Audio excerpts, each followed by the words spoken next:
Oh, connecting. Who is that? I thought it's Gordon on the team. Oh, no, that's not Gordon. Yeah, that's the Rockets. That was the Rockets. Yeah. Rockets in black. I need to eat. Yeah, I want to. Kenneth Faried gonna be big for them, bro. I did see they got him. Yeah, I did see That's huge for them. He plays their brand of basketball. Energy up and down, pick and roll, defense. Ethan, man. Who? Maybe Who's this guy guy? back there in the back? Move the modem router back here. Yeah, he came up with somewhere. Yeah, I know. Might have came up from the gym. Yeah, I'm gonna probably have to do that or create a mesh network. Yep. So it was running smooth when it went live. Smooth when it went live. Yeah. Yeah, no, I thought they were gonna call foul. Yeah, that's great. It's still live. Whenever that red zone is live, but sometimes that in here struggles. Where y'all shooting? Facebook. Did a sports betting? All right. Yeah. Y'all ready? Yeah. Cool. This is the place where sports opinions collide. Dead in Sports. I'm your host, Kenneth B. Inge. Joining me as usual is FIFO 24/7. Oh, thank you for saying the 24/7. Mr. Disrespect himself. Is that what I'm going to be known as? Yes. I feel like I give honest and fair takes. But you can be disrespectful. Yeah. And I guess doing that's so. how it comes off. It is what it is. Yeah. Make sure you guys check out the No Disrespect podcast. And of course, BC Folk 13. Sir, I didn't touch that woman. She's lying on me. Okay, I feel like I'm on a witness stand up in here. She's lying on me. I didn't touch her. Okay, it was not rape. Yeah. That's what I feel like. All consensual. All consensual. She wanted it. She told me. I got text messages. That's what they all say. Right. Shout out to everybody watching us on Facebook right now. We appreciate it. And then shout out to everybody that watched the video on YouTube later on. We I posted on the Dead in Sports YouTube channel. People were really excited about that. So yeah, I'm gonna definitely try to get this over also on YouTube and try to do a cross streaming, both at the same time. But in due time, we'll get there. So we're still growing. Yeah. You and I were talking about people just being agile, man. Being agile and adjusting and moving on the fly. So yeah, man. Anyway, man. Big news in the NBA this week, Monday morning. B sent the text to the Dead in Sports thread early. Before 7 a.m. B? It was that early? Yeah, it was pretty early. I I was up, but shit. Damn, I mean, I know I wake up early, but damn, I didn't know it was that early. I texted all that early. Yeah. I thought it was like 9ish or something like that. It didn't matter. Shit. I was. You was asleep too? Was you asleep? Nah, I mean, I wasn't asleep, but I know I get up early. And I remember you were the first message I got was from you. Hold on, man. Let me look at this. When did I send this? What was the news? About Anthony Davis wanted to trade. Yeah, okay. All right. Yeah. Okay, yeah. I sent it. Yeah. Damn. Hey man, it was breaking news. That's what we have you on here for. Yeah, man. It was bad. Anthony Davis wants to get he wants out, which I kind of saw that. I kind of saw it written on the walls. Just the fact that when he complained earlier this year saying I'm still putting up like triple double type numbers and we're still losing. He's having putting up 36, 18, and almost 10 assists on a nightly basis, but on a consistent basis. And they still losing. When he said that, I was like, but you know what though? What does that say? And I'm gonna play a little bit of devil's advocate. What does that say about Anthony Davis, right? And I'm big on him. Mm-hmm. I'm big on Anthony Davis. But what does that say about him when you got somebody out west? His name is James Harden. He plays the way he plays, right? And they went all the way from 9th or 10th straight up out the playoffs to number 3 or number 4 right now. You think his supporting cast is about the same? You think maybe? Outside of CP, it's comparable. Outside of CP, I'm saying you got who's my guy like? But he don't have the coach. coaching. I guess Alvin Gentry. Well, I was gonna Like say he comes from that D'Antoni tree. He comes from the Steve Kerr tree. we living in a wing era. Like if you're not, you gotta have a ball dominant wing or guard Drew. that can facilitate well and also score. Like that's what Harden is. He's a facilitator and a scorer. But Anthony Davis, he could do the same things, but he doesn't bring the ball. No, of course, but he does have an all-star caliber guard. Drew ain't built like that. Yeah, he's not a true point guard. Yeah. However, but he's an all-star caliber wing player. Has he been an all-star though?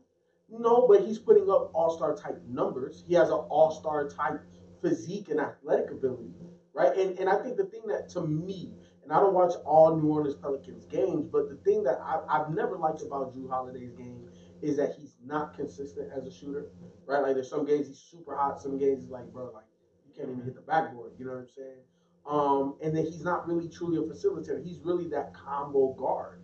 You know what I'm saying? Somebody that can bring up the ball, can facilitate the offense, but he's not a true point guard. He's not necessarily a true scoring guard either.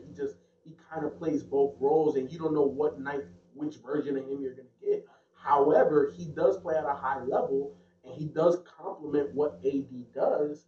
I think that they have enough to be a playoff team, not no championship contender, but with the numbers that was last year, they advanced. They advanced. But obviously, this is a different team. And I think he was pissed too that the front office didn't push harder to keep Boogie. Exactly. And they was cool. I think that was another writing on the walls too. It's like that's what and Boogie did a lot. Boogie was involved with them getting Rondo. Yeah. And Boogie was like that article came out where he was just like I was expecting to stay actually. Right. We was building something. And I think that was another write on the wall that made Anthony Davis like, man, F this organization. Them being the worst. I think I texted out earlier like having the worst. They might well move that team back to Seattle. Not that team, but move that team to Seattle because they got the worst TV ratings. They got the worst attendance. You know, like out of the NBA. Like everything is bad with them, man. If this is a team that was in the playoffs last year, and you still got the worst attendance, like you would think a team that's consistently winning and consistently being in the playoffs. But the thing is that like obviously fan bases they get happy over success, right? Or the process of becoming successful. And they haven't had neither. Because this team has been buyers for so long trying to appease AD versus really trying to build something. Right? Because AD has been with this squad ever since he's been drafted. He's been 8 years in the league now? Seven going on 8 years in the league. You mean to tell me you couldn't draft another guy? You know what I'm saying? You like I truly believe in being homegrown. And with an organization like that, they have to be. They have to be. Big. Exactly. Yeah. And especially your core. Mm-hmm. Because there's no way you're going to attract free agents in this day and age. It doesn't even matter if you're a major team, a major market team. You still got to be able to say, hey, we got these 3 youngins. They all about 22, 23, getting about 20-some points a game, shooting close to 50%, and they all on rookie deal. Do you want your max money and win? Come on. That has to be the sales pitch. And ever since they drafted AD, I just think that they made bad move after bad move. Well, look at the history of that organization in general. Like there were times where they didn't even know where they're gonna be, who's the owner of the team. Like you got the NBA stepping in, the whole rebrand, a trade to CP to the Lakers. Exactly, the whole rebrand of them being the Hornets to now the Pelicans. Like it's a lot that's going on with that team, and it seems like owners are playing hot potato with it because it don't seem like nobody really wants to be a part of this, whatever this iteration of the Pelicans are. And I think that trickles down from obviously up top down to the players. And I think AD's frustration, when you mention is this more about AD or the Pelicans, that has to be the Pelicans because they're in the West, so they're not going to get any easy slack. Like if they were in the East, they probably would be more successful. But they're in the West, they, like you said, they have an inconsistent guard, and their only dominant player is a big man. Which in nowadays, the way with spacing, he can still do all the spacing and stuff and shoot from any part of the floor, but he's still a big man. He's not gonna bring the ball up. So you need someone to pair with. Just like with Shaq when in Orlando, he needed Penny Hardaway to get to the finals, in my opinion. Well, I think if you look at their roster, they have Drew Holiday. Buddy Hill. I didn't know they drafted Buddy Hill. Yep, they traded him to get Boogie. Yep, they got Boogie. Austin Rivers came out the same year. Mirotic. They had him. He's hurt now. You know, he's a piece. We know he can score threes all Oh yeah, day. he was getting buckets before Yeah. he got injured. Eric Gordon was a part of the Eric team. Gordon. Like they've had players. And Front look office. at Eric Gordon in Houston. Right. He's still putting up numbers. Yeah. So I think you kind of come back to the coaching and how they're going to utilize the pieces. You know, a guy like Anthony Davis that can stuff the stat sheet. You know, it seems like it should be easy to put talent around him to build something around him, and they haven't really done a good job of doing that. But so what's that? We got 9 days left. Everybody's saying like this was set up for the Lakers. It's not. But I disagree with that. I think it is. Well, here's the thing, right? On this publication right here, this podcast, this live stream, this sports talk show that we have, we've been talking about AD from the beginning of the season, and we all kind of knew he was not going to wind up either there at the end of the season, or if he did, by the summertime he's going to be gone. And we're there now, right? Like the floodgates are open. You said that it's open for the Lakers. I disagree. I've always disagreed because I don't think that they have enough, and it's also not in New Orleans' best interest to trade him right now, because it's not like he's a free agent at the end of this season. He still has another season, right? And by trading him now, you're not going to get the most that you can get because the Lakers don't have the best trade package. So why trade him right now? The reason why I say this is more coming from AD's side and his team. Why I think this is a Lakers moment. Right now, these 9 days, it's a little over a week, is the best time for the Lakers to get AD. For one, because this is the Pelicans won't have any leverage throughout this whole case scenario, right? Let me just pause you real quick. You know it takes two to tango. Yeah, no, I get that. I'm just saying as far as opportunity. I'm not saying it's going to get done. I'm saying as far as the Lakers' opportunity. Right now, before the trade deadline, all the assets that the Lakers have, if you want to call them assets, this is the best time to move, right?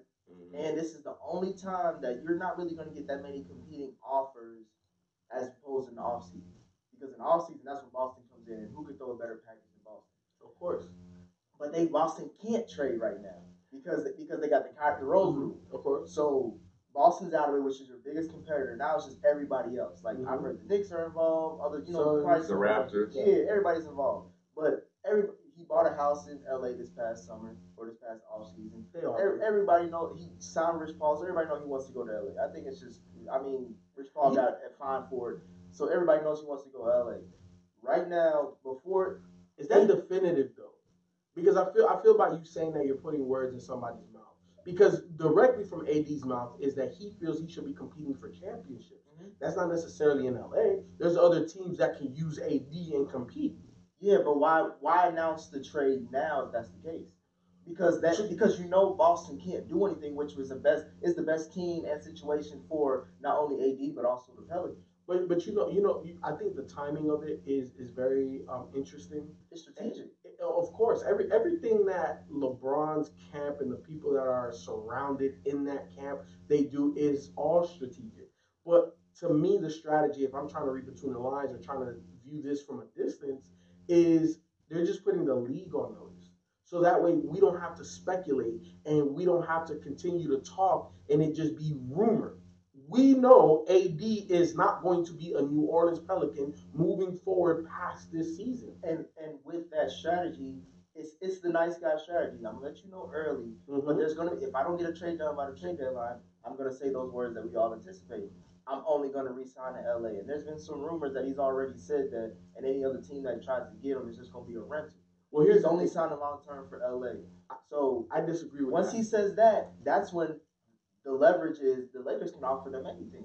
Because if you only say I'm only gonna sign LA, none of these teams are gonna give up their assets. They're not gonna be like Toronto with Kawhi where they're gonna take a flyer.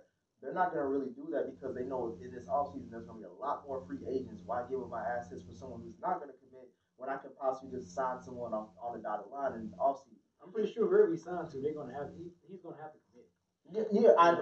But right now it's only looking like LA from the rumors. Well, the Knicks are in play. Yeah, but what do they have compared to LA too? Exactly. Well, Porzingis. They got Porzingis, but he's they're gonna Knox. add more to. They have to add more to that. Of course, and then obviously Enos Cancer is gonna have to be part of that trade just to make the money work. There's other people that you're gonna have to include to make the money work. With all that being said, at the end of the day, the reason why I said it takes two to tango is because let's not forget about who currently employs Anthony Davis. Right. They have to. At the end of the day, they know that they're gonna have to part ways.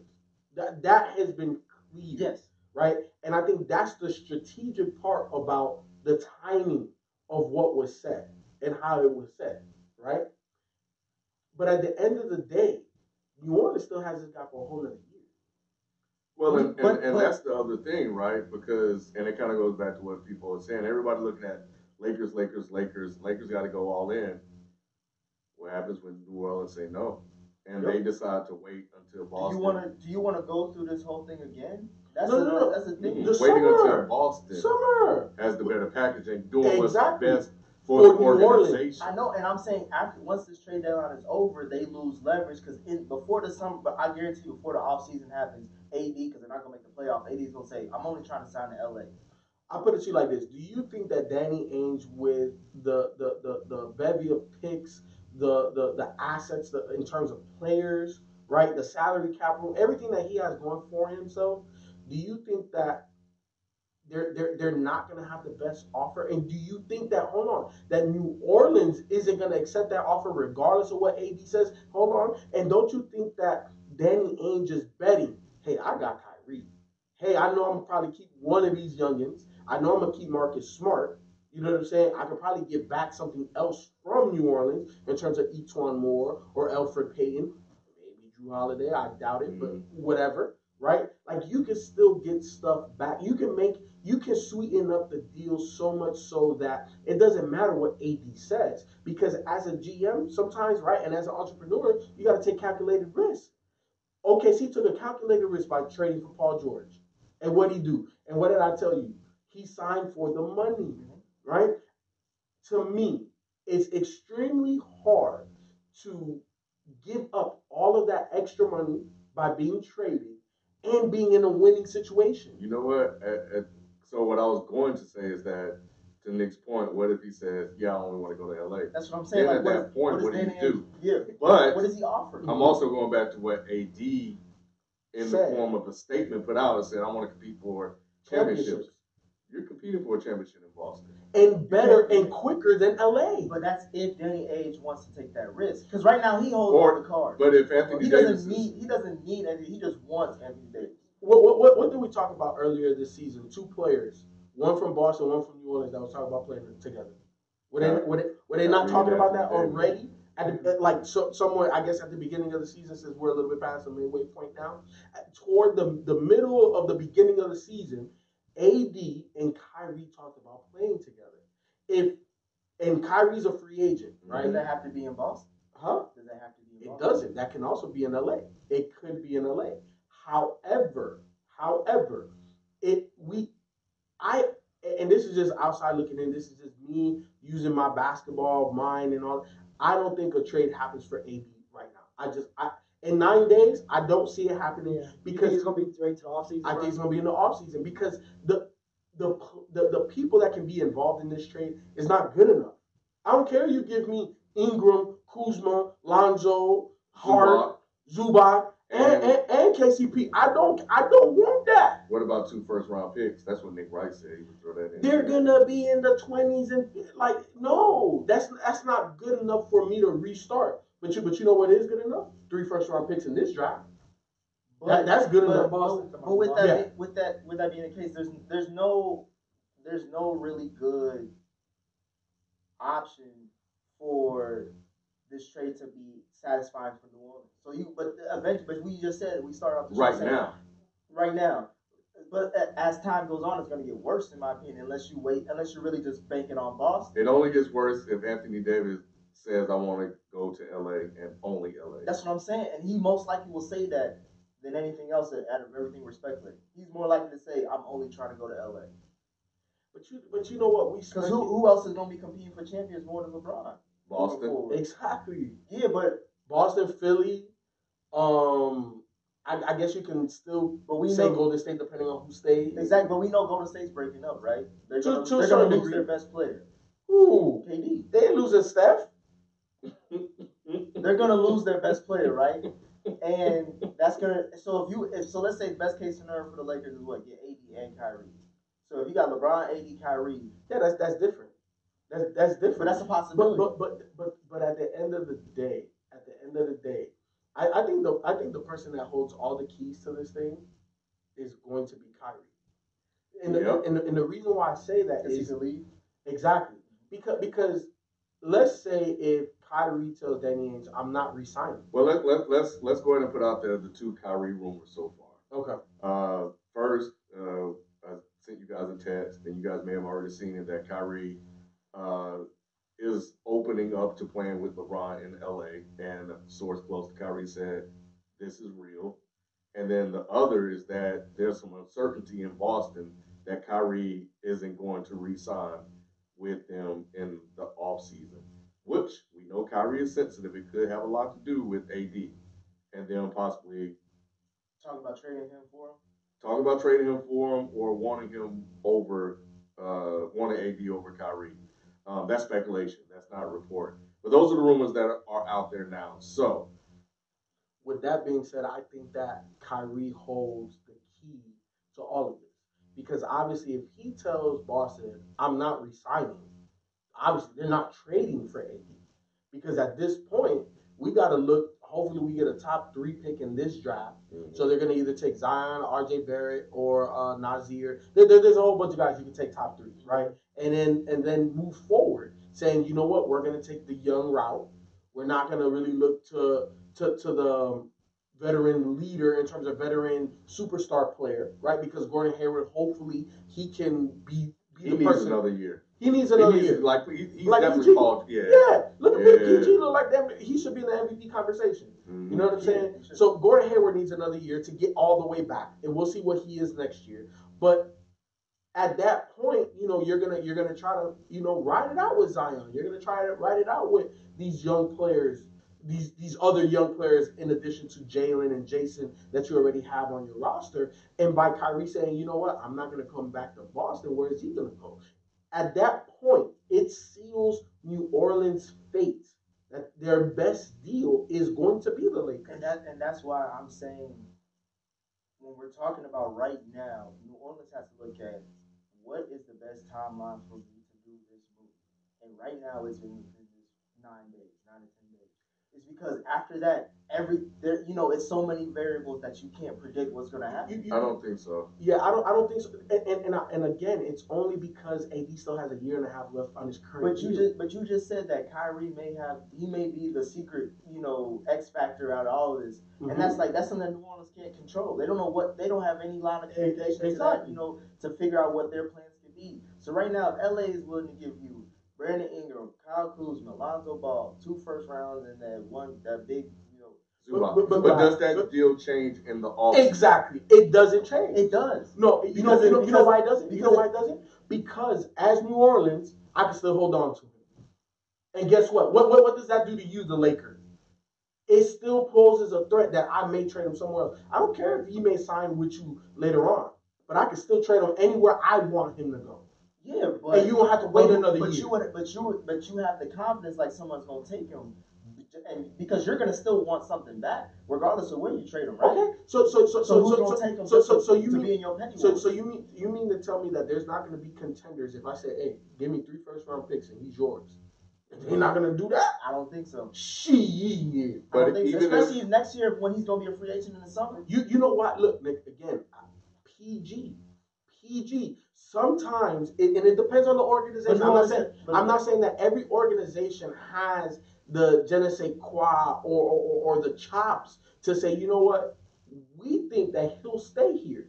Not every. I'm saying that it's going to be very few teams. However, there are still going to be suitors willing to take a flyer and bet that he will stay there because they can win with him. What was your biggest reason, if anything, the only reason that for me to even be on y'all side about this, that Paul George chose OKC over LA? Was the bread. Who can offer AD the most money right now? Whoever he gets traded to. Who can offer AD the most money? New Orleans. New Orleans. He is willing to walk away from. It's not about the money from. But So do the money. you understand? You talking about being calculated. That's all that is. No. It's just a play. No, listen. If money is not an object for him and is more about winning, then that's another factor that they can't control as far as another team saying, I'm gonna take a flyer on him. If they suck, then of course. But why am I giving 3 picks away? But ain't no crappy team gonna be trading for him when they already know he's more than likely gonna leave. Let me ask you something. Do you play poker? No. So you don't know nothing about no poker face. You don't know about bluffing. Because at the end of the day, I know about bluffing, but you can't bluff with something like this. And I think New Orleans. I think they're bitter and they're upset. So I think that's why they're saying what they're saying is like, we're not trading him unless we get the best offer out there. I also think it's also part of a bluff too. They're trying to make other teams like the Lakers and anybody else right now give every single thing that they have. That's why I said this is the best opportunity because this is where they will get their best offers from everybody. But once you wait and go longer than this, and once AD talks more, which he will, because Rich Paul already got fined for speaking too early, so they're gonna keep talking. It's gonna get worse. Y'all see that text I sent you? Yeah. Like it's just going. For me, it's just like it's crazy. This is the best time if they're gonna trade for or make a move to make it now. Now, once it goes after that, then you got a lot of variables that New Orleans will probably just got to make the best decision that's presented to them. But right now, if I'm New Orleans, I'm really looking at whatever. I'm asking for everything from LA or whoever else is offering because that's the only time they're gonna be willing to give that up. But who else realistically that's in play for AD? Let's name the teams. Let's identify them. Because to me, primarily it's Boston and LA. It's the Knicks are talking about being heavily involved. All right, so let's pause. The Clippers could be probably. Hold on. So let's make every stop. So you said Knicks first.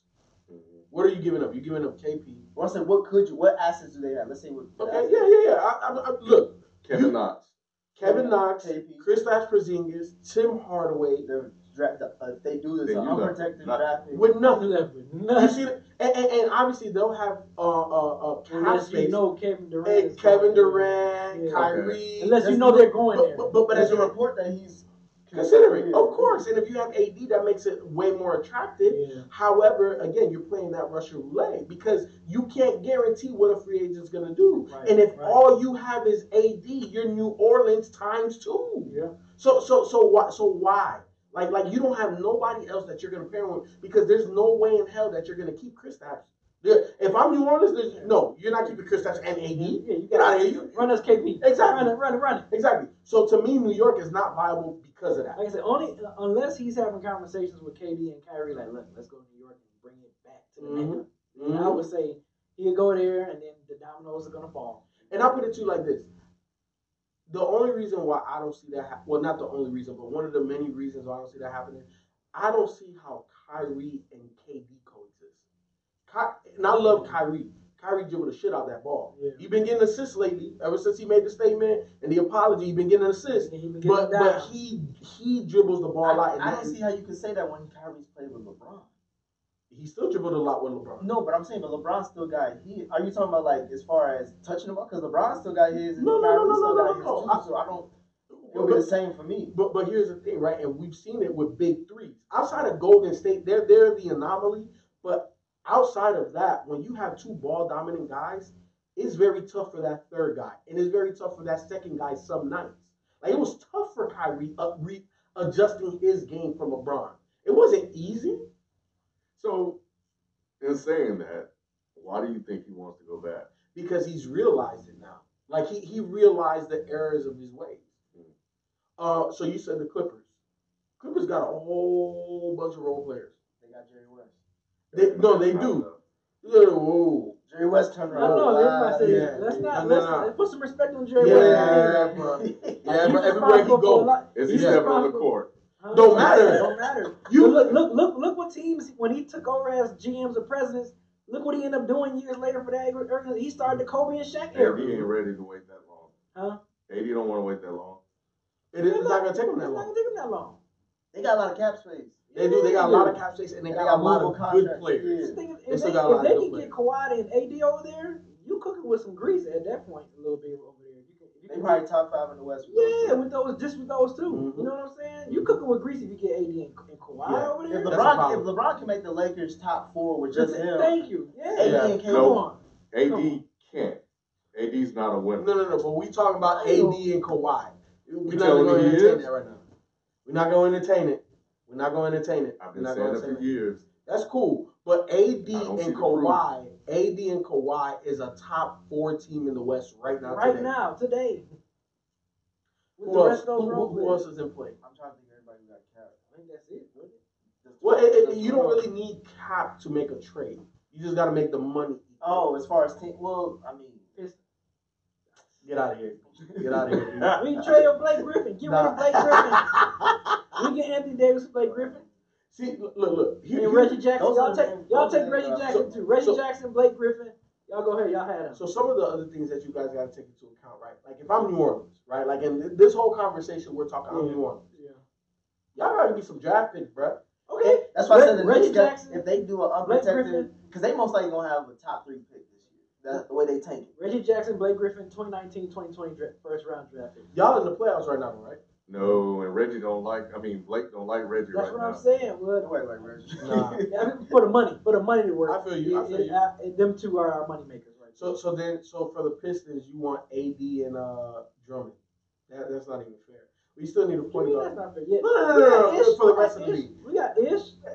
But here's the thing. Are y'all gonna really attract another free agent? Are y'all like, yeah, that's nice, and it is an improvement over Blake, but that's not championship.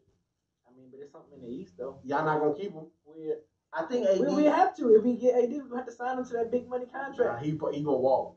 No, we're gonna be like, come on, AD, we're gonna be able to give you about $240 million, No, baby. right. Go ahead, Look, become the Piston. only way that I see Bye, AD Blake. walking from the money is if he's not on a contender. That's the only I way. got you. But if he's on a contender, that's why I'm saying he's that's strategic. I'm not saying that he's 100% bluffing. So you think he wants to win at this point? Yeah. At this point in his career, he wants to win.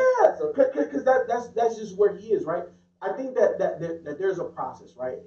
And even in my thesis of 3 to 5, in terms of maturation and development, there comes a point in time where you want to establish yourself in the NBA, and AD's established.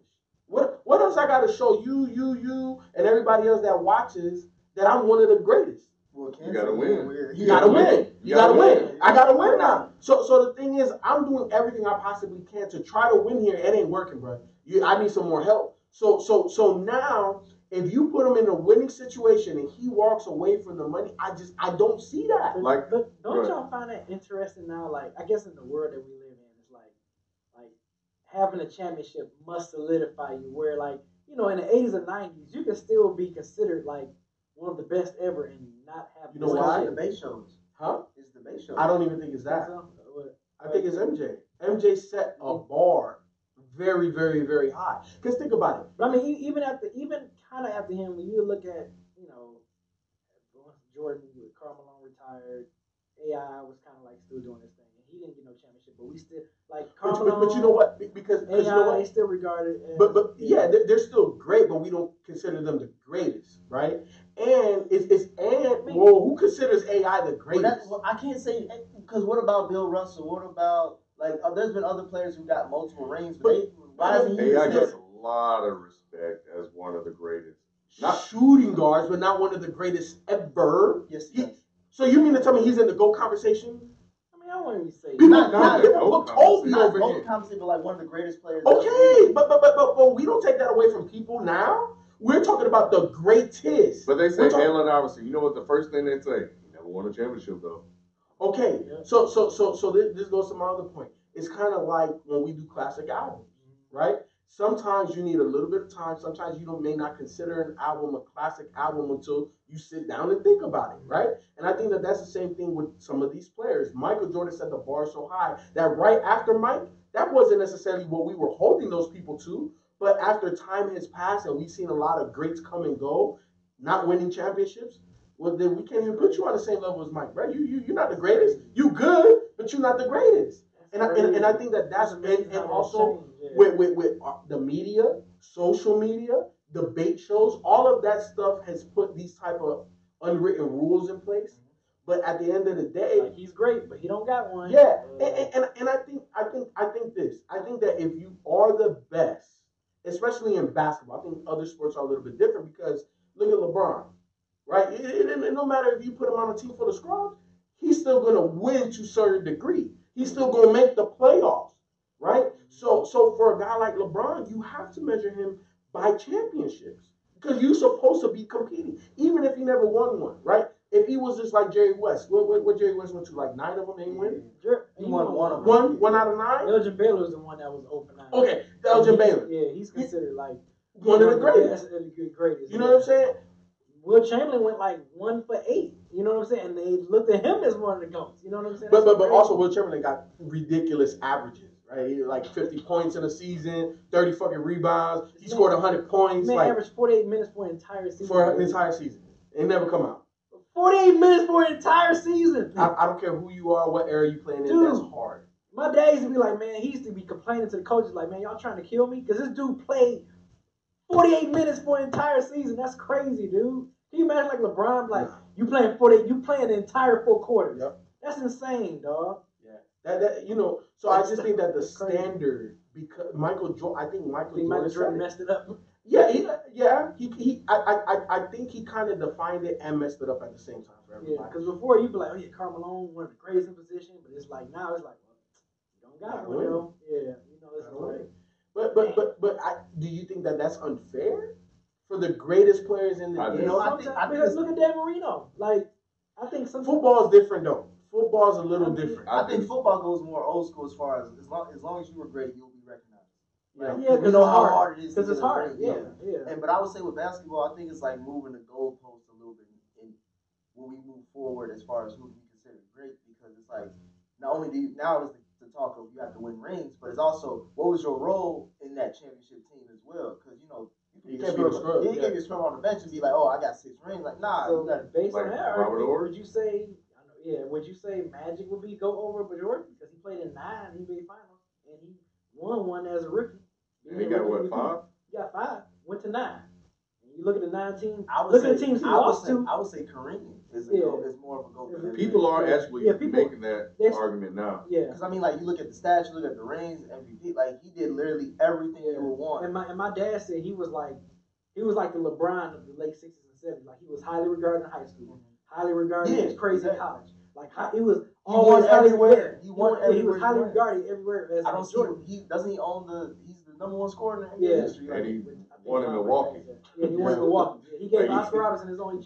Oscar Robertson knew. Well, this is my dad told me. When they drafted Kareem, Oscar knew he was about to get a chip because Kareem was coming in.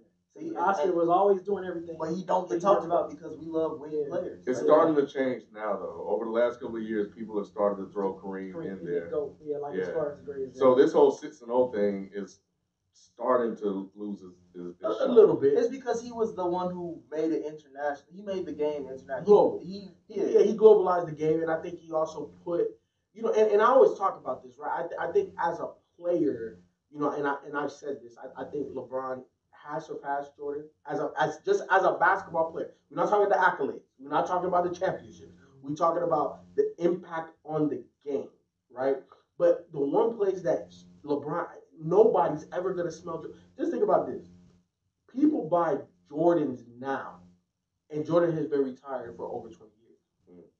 And LeBron's shoes is boo boo compared to Jordan. You know what I'm saying? Like, just think about that. Like LeBron sells the 2nd most shoes, Kyrie sells the 3rd most shoes, KD sells the 4th most shoes. Number 1 is still Michael Jordan, and I don't think nobody's ever gonna pass that. And the icon status that Jordan is, I don't see how you could pass that. And LeBron is the closest person to knocking that down, and he's not. Yeah. And I don't see. Now, can he pass him in money and business ventures? Yeah. But Kobe never got that close. No, Kobe got 5. But Kobe was focused on the game, though. He didn't really care about it. But the game should have been enough to at least get him in the conversation. But as far as Shaq messed him up. No, I was just gonna say because he was too much like Jordan. It was like, oh, I've seen this before. I've seen it better. I've seen this, and I've seen it better. Yeah, it was like, oh, you patting your game pretty much after Jordan. Who did it? Who wore it better? Who was that dude though? I couldn't stand him, but he was that dude though. But going back, like as far as this trade, I think right now, if it doesn't happen right now for the Pelicans, for AD to get to LA, they're gonna get New Orleans is gonna get scraps for AD.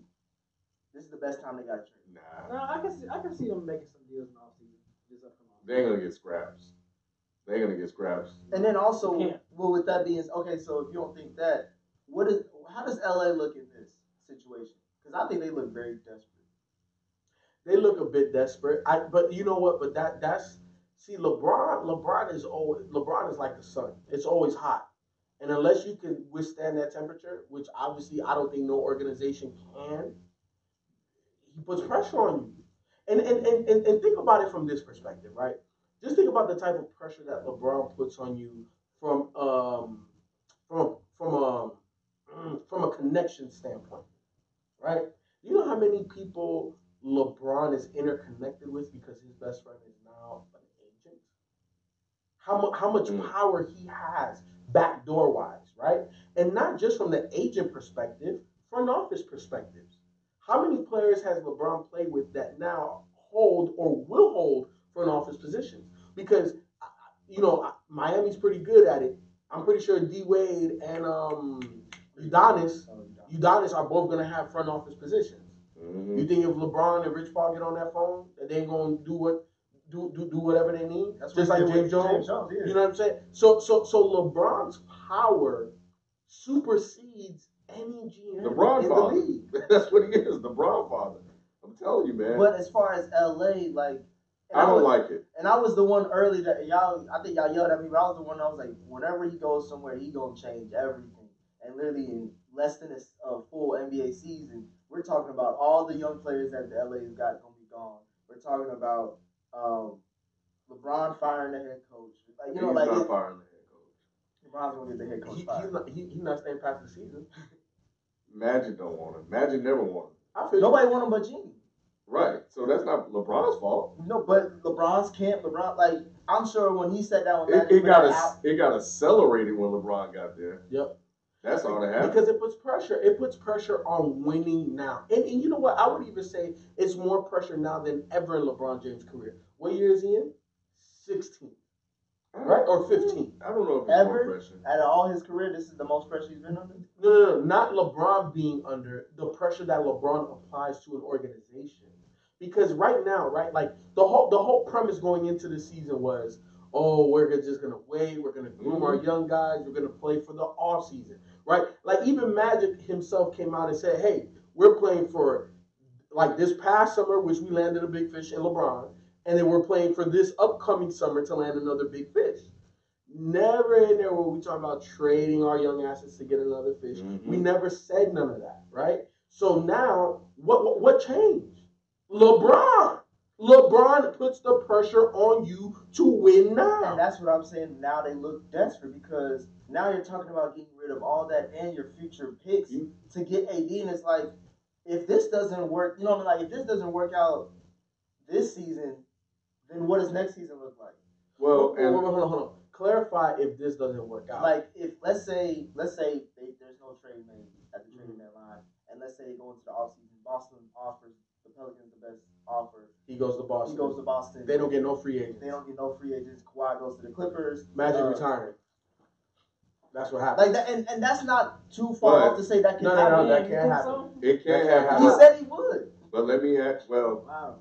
I don't think he'll retire. But let me ask you this: in that scenario, AD goes to Boston.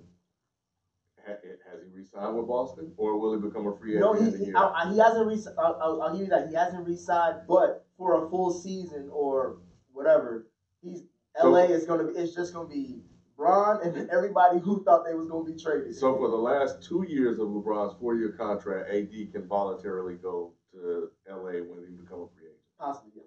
Depending on whoever else LA decides to move on to, because now if you start to eat up all that salary cap, how you gonna sign him? Yeah, I don't think they would. Especially if they can't. If nobody else go there, then they'll still have more cap room to sign him. But now you play with LeBron's career. Because now everything is on AD because you have nothing else. Because Kawhi, KD, who else is Kyrie, like they've signed elsewhere. Unless Kyrie goes to LA, which is a possibility too. But if Kyrie stays in Boston and they just wait it out and they get AD and the Clippers get the players that they're getting, like now everything is AD or bust. The last 2 years are about AD. So let's talk about something else sexy that's tied to AD. So did y'all see what Clay said? Mm-hmm. So basically, if the Lakers are able to pull off the AD trade, Clay said he'd be willing to go to LA. Wait, did he say that or it's just sources or rumors? Look, I'm going by what I didn't see in You the said it like he went to the press conference and said, "Hey, if these niggas pull this off, I'm there." No, but we know how these camps talk. Right? Yeah. When the camp talks, then we. That This is come all, out of this is all nowhere. going on Exactly. in the same state. Like it's a few hours away. One is up north, one is down south. Exactly. Yeah. So AD, That's 3 in a row. LeBron, and Klay Thompson. You think that's enough? That's 3 in a row. You think you said 3 chips? That's 3 in a row, baby. That's 3 in a row. With Luke Walton? Clay is the perfect player for LeBron. No, they gotta trade Luke Walton. They trade Luke Walton for AD too. Throw him in there. Y'all need a new coach anyway. But I think what's even better for me, man, is the possibility of Kyrie, AD, and LeBron. My goodness. In a Laker uniform? Yeah. That's just the Lakers' dream right there, right? Yeah. But you know, honestly, It's not out there for no reason. I like Kyrie, LeBron, and AD better than Klay, LeBron, and AD. I'll tell you that. Because they still need a point. Well, when you have LeBron, you just need somebody at the point that can score. But that's the reason why I like Kyrie there. Yeah, because you don't have to worry about none of that. You don't have to worry about points at all. And then I also think that AD's game is more versatile than Kevin Love's game, more versatile than Chris Bosh's game, more versatile than any other big that LeBron has played with. So I think that's the reason why it will be more of a seamless fit when you put LeBron and AD together. So that's why you can say, hey man, you can take the whole roster. Yeah, exactly. You can take the But whole that's roster. all. That's you're mortgaging that all on that scenario. Like Hey. that. But How many times does that those dominoes fall like that in NBA? They're falling now. Exactly. And here's the thing though, right? It's all about being a salesman, right? And if you tell me all you got is LeBron and Lonzo and them, I don't know, bro. I don't know. But you got LeBron and AD, you got people like Clay talking about, yeah, bro, I would strongly, I'm not saying he's guaranteeing, but he would consider it. And all I'm saying is that all of these free agents that would maybe not consider are now going to have to consider. You said a key word in that soliloquy. You said sales. Mm-hmm. We're counting on Magic Johnson and LeBron as We're counting on Magic. Magic, right? What happened with that sales pitch to PG? He ain't even listen. Well, that's why Magic is in the predicament he is, because PG was bitter that they didn't trade for him. So he was like, all right, since y'all didn't come get me. So could AD feel the same way if they don't trade for him during his deadline? Not if Luana says no. Who's his agent? And yeah. Just because that's his agent don't mean doesn't mean he's gonna. He signed with him for a reason. Who bought him a 2 for $20 dinner? Come on, man. Come on. Who's getting investigated for tampering right now? Yeah, he's not gonna. Come on, man. That's why the New Orleans was like, y'all need to look into this shit. Well, I'm just saying this as far as it's not set in stone. Like, oh, if this happens, then this is going. Like, you know what I mean? Yeah, like everything has to be still. It's a domino. Your part, yeah. And it's right now, Magic Johnson. The pressure you talk about and the desperation that LA is facing. That may. I don't think he's ever been in that predicament before, to where he has to talk himself into. Because if the Lakers and he'll get all the success and all the blame. I think even more than LeBron, based on how this scenario plays out. Because if the Lakers get Kyrie, AD, and LeBron, that's going to ignite more fire on his legacy.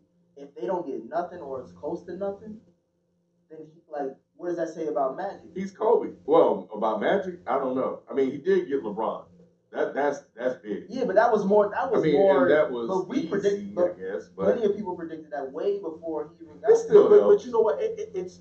I put it to you like this, man. Magic is definitely the Teflon Don in this thing, because it doesn't matter if it goes good or it goes bad. Magic is so solidified in that California state. It doesn't matter how good or bad this turns out. It's just gonna rub off of Magic. Magic Johnson's still gonna be Magic Johnson.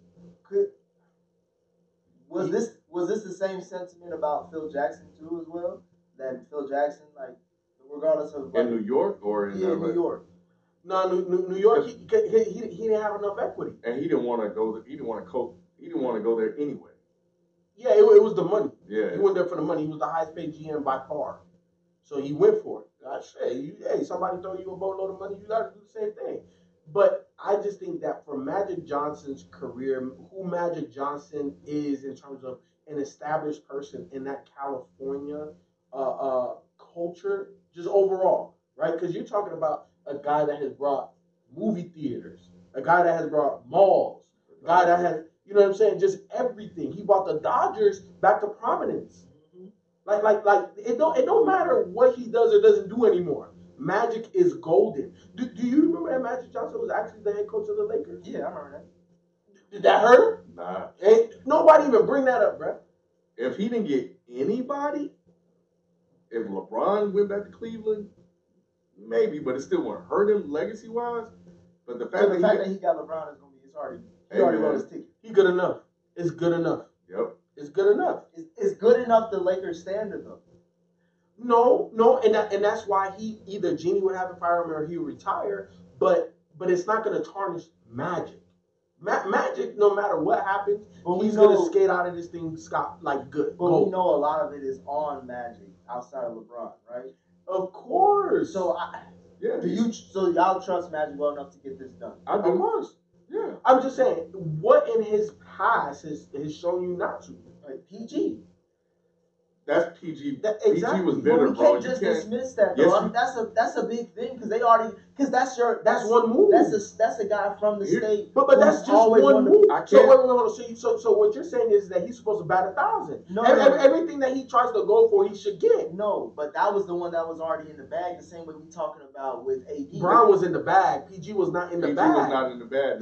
People claim that it's a done deal. PG's going to LA. But people thought that PG was going to sign in LA. Not everybody was saying that they were going to trade for him. And everybody was saying they should just wait. That's what I'm saying. Right. But everybody thought he was going to sign it, right? Right. Everybody said they should just wait. There's no need to trade for him because he's just going to come there anyway. They were wrong because no one anticipated that PG would be bitter. And that's what I'm saying. That's what I'm saying with the AD. But you can't blame Magic for PG being upset. I'm not saying I blame Magic, but that doesn't give me confidence to just still trust him with that, like 100%. Like, oh, he's gonna get this done because like you said, people most likely they're not gonna make nothing happen during this deadline. And in my opinion, this is the best opportunity for something to happen when it benefits both the Lakers and the Pelicans. Moving forward, there's I don't think it benefits the Pelicans because that's gonna be the best offer they're gonna get. In my opinion, because I think once AD says I'm only going to sign LA, they taking Kuzma off the table because it's like why are we giving up him when he's going to try to come here regardless? It's just like when it comes to mutually beneficial, which FIFA brings up a lot. You not only just don't look at trades one side, look at both sides. Right now, that's the best offer. They can get a full starting five and some picks if they trade AD. Which is still crazy. They shouldn't. I would give up a whole team and a future draft pick. But that equals AD. AD's that good. He ain't that damn good. Yeah, he is. He ain't that damn good. He is. Hell no. I want to talk about something, man, because I've been watching just the numbers, man. Everybody been saying Okafor was a bust. That man had 27 points tonight, and he's been putting up. What team did he get drafted by? Philly. What team still struggles with developing their players? Hey, but he went to Brooklyn and didn't do shit. And beating Simmons was fine to me. Who has done shit in Brooklyn lately? Besides D'Angelo Russell. Who the big man? Jared Allen? He went to New Orleans. Dinwiddie? Yeah. Who's the guy? Karis LeVert? D'Angelo Russell. He already did. At the time that he was there. That's what I'm saying. Because there's been a lot of turnover in Brooklyn that we don't talk about. Let me add to what you're saying. He went to New Orleans and didn't do anything. The only reason we can actually see that he can play is that some AD got hurt and Julius Randle is hurt.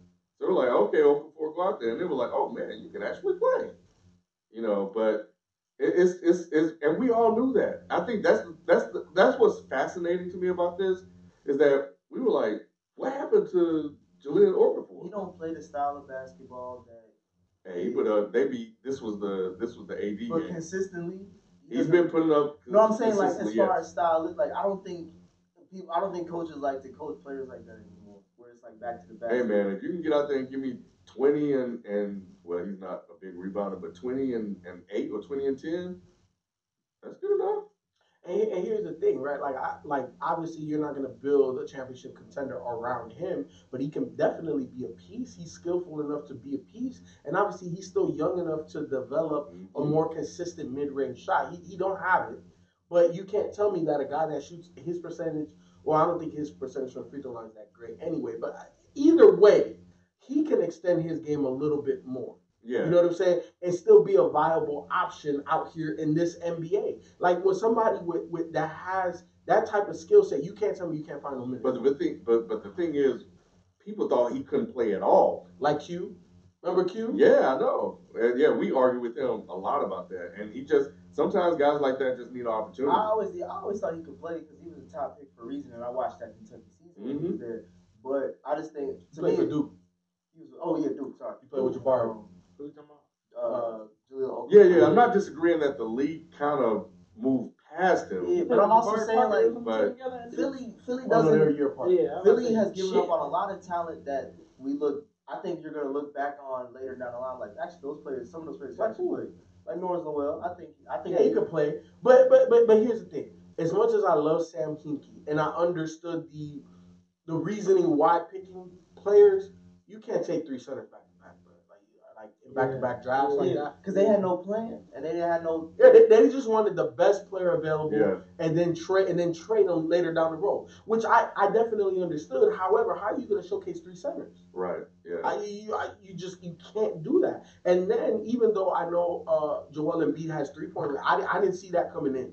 I didn't know he had 3-point range, but every other facet of his game I knew he had, and I felt that him and Nerlens can maybe play together, but outside of that, like no. So again, I understand the reasoning why, but I just think it was poor execution. I think it was a marvelous job, or not marvelous, because you don't want to give props to tanking in the way that they did. However, I thought it was ingenious to draft high.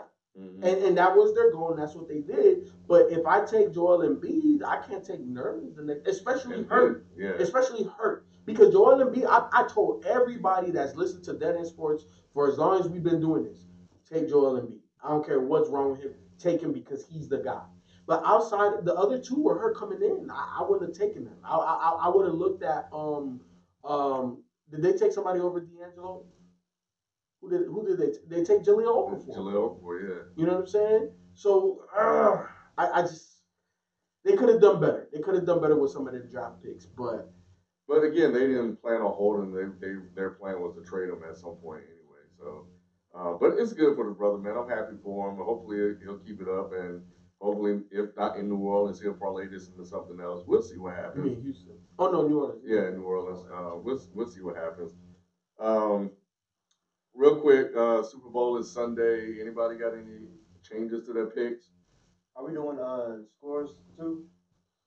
I'm not a score guy, but if you want to throw a score out there, you can. This is just me thinking about the chat. I'm not a score guy either. I was thinking about the chat, how y'all was still disrespecting golf. Now I'm gonna stick with the Pats. There you go. Because the one thing the Rams keep talking. And that's the one thing that they are, man. They talking a lot. And at first it was one comment where there was, everybody's beatable, but Brady's still great. And now another player, the one who caused the controversial play in the New Orleans game, he came out and said, you can tell he's getting he ain't as sharp as he used to be. I'm like, bruh, why are you doing this? All you're doing is you adding fuel to the fire. It makes you want to say it's gonna be a blowout. Didn't the Giants talk a little bit though? When they played the first time when they played the Patriots, didn't they say we're gonna hold Brady to 17 points and he laughed at them? I remember the first time in 2007 when they faced them. I think it was one of the last games in the season, and they came close to beating them, and they were like, they were feeling good. It was like we feel good about it. If we face them again, we know. So they were talking. They was. Yeah, they was. Giants, because they were putting themselves. They were like, we almost beat them in the regular season finale. So we kind of they was some thugs on that team. Yeah, they had tough. You saying the Rams? Pierce? No, I'm talking about the Giants. The Rams got some pretty boys on their team. They got Cali thugs. I mean, they like to shoot up. Nah, but they like super. Like outside of Aaron Donald, Sue is Sue would but break Sue's- Brady arm. He would if he could. Yeah, if he could get to him. If Sue can get to him, he can definitely take one for the team. He'll take that fine Yeah. or whatever. I'm not that really- suspension, that 3 game. Yeah, I'll take it. I'll take it. I eat that. But like I'm just saying, like that Giants team was a lot of like blue blood. It I think was. with this LA Rams team, like it's all like superstars come together, dream team style, and maybe they might be based on their talent. I think they might be feeling themselves a little bit more than that Giants team because at least the Giants they knew they were facing an undefeated. This could be a. It's just one person. Who else talking? It's been 2. Who else said something? What was the? Because all I saw was the one about the corner, and he needs to shut up. It's and been talk both. to It's been everybody. defense. I think it was both. There was another player. I think he was a safety. Is it Jordan or something like that? Oh. Or linebacker, one of them. Like, so far, Well, he walked that shit back though. yeah, he did. He was like, Because "Oh, somebody y'all talked took it to out of him. context. Wait a minute." Somebody Wait. talked to him. They're He like, said, bro, "Hey, you mean that shit?" yeah, they'll say, bro, shut up. But I think with right now, I'm leaning towards more of a 10-point lead as far as Pats win. I'm switching my pick. You going with the Pats? I'm going with the Pats. Why? Why you? He want to jinx him. That's why he's doing it. He want to jinx him because every team he picked against, they won. Everybody picking the Rams. It feels like, They just want to see them lose. That's all it is. man, you know how I go, man. When the world goes one way, it goes the other. Yep. I feel you, but you know what? Look, I know Tom Brady's in these playoffs. He's getting rid of the ball at a record pace. Hasn't been sacked. 2.18 seconds to be exact. And I understand coming from the edge, Bosa's of the world, the Ingram. Melvin Ingram. all of these guys, right? All of these pass rushers, these edge rushers. D Ford. You know what I'm saying? Fowler. You know, all these guys. 2.1 seconds ain't enough time to get there. Mm-mm.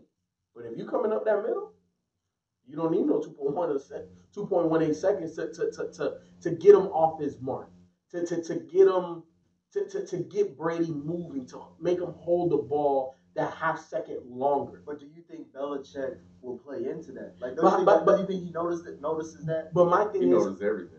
he does. However, how do you coach?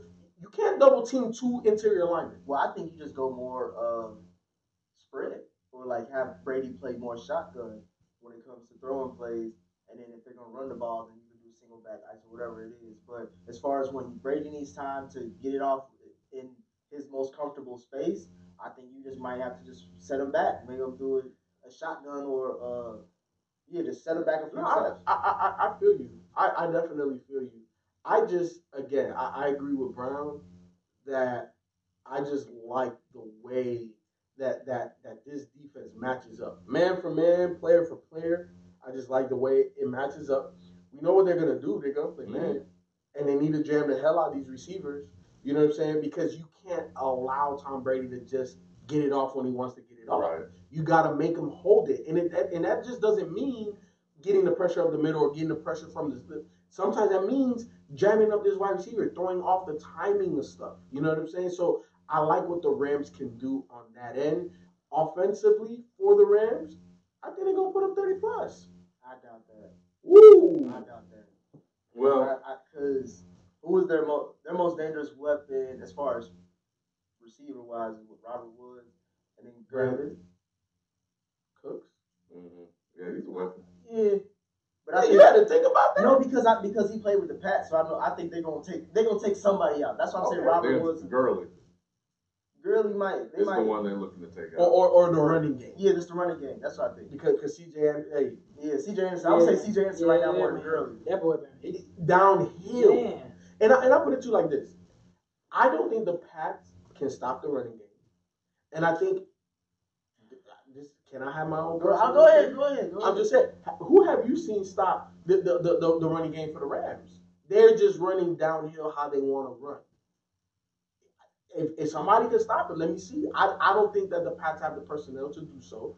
And if they do not, that means that everything else is wide open. That means that what else is Belichick going to try to take away? You can take away Brandon Cooks if you want.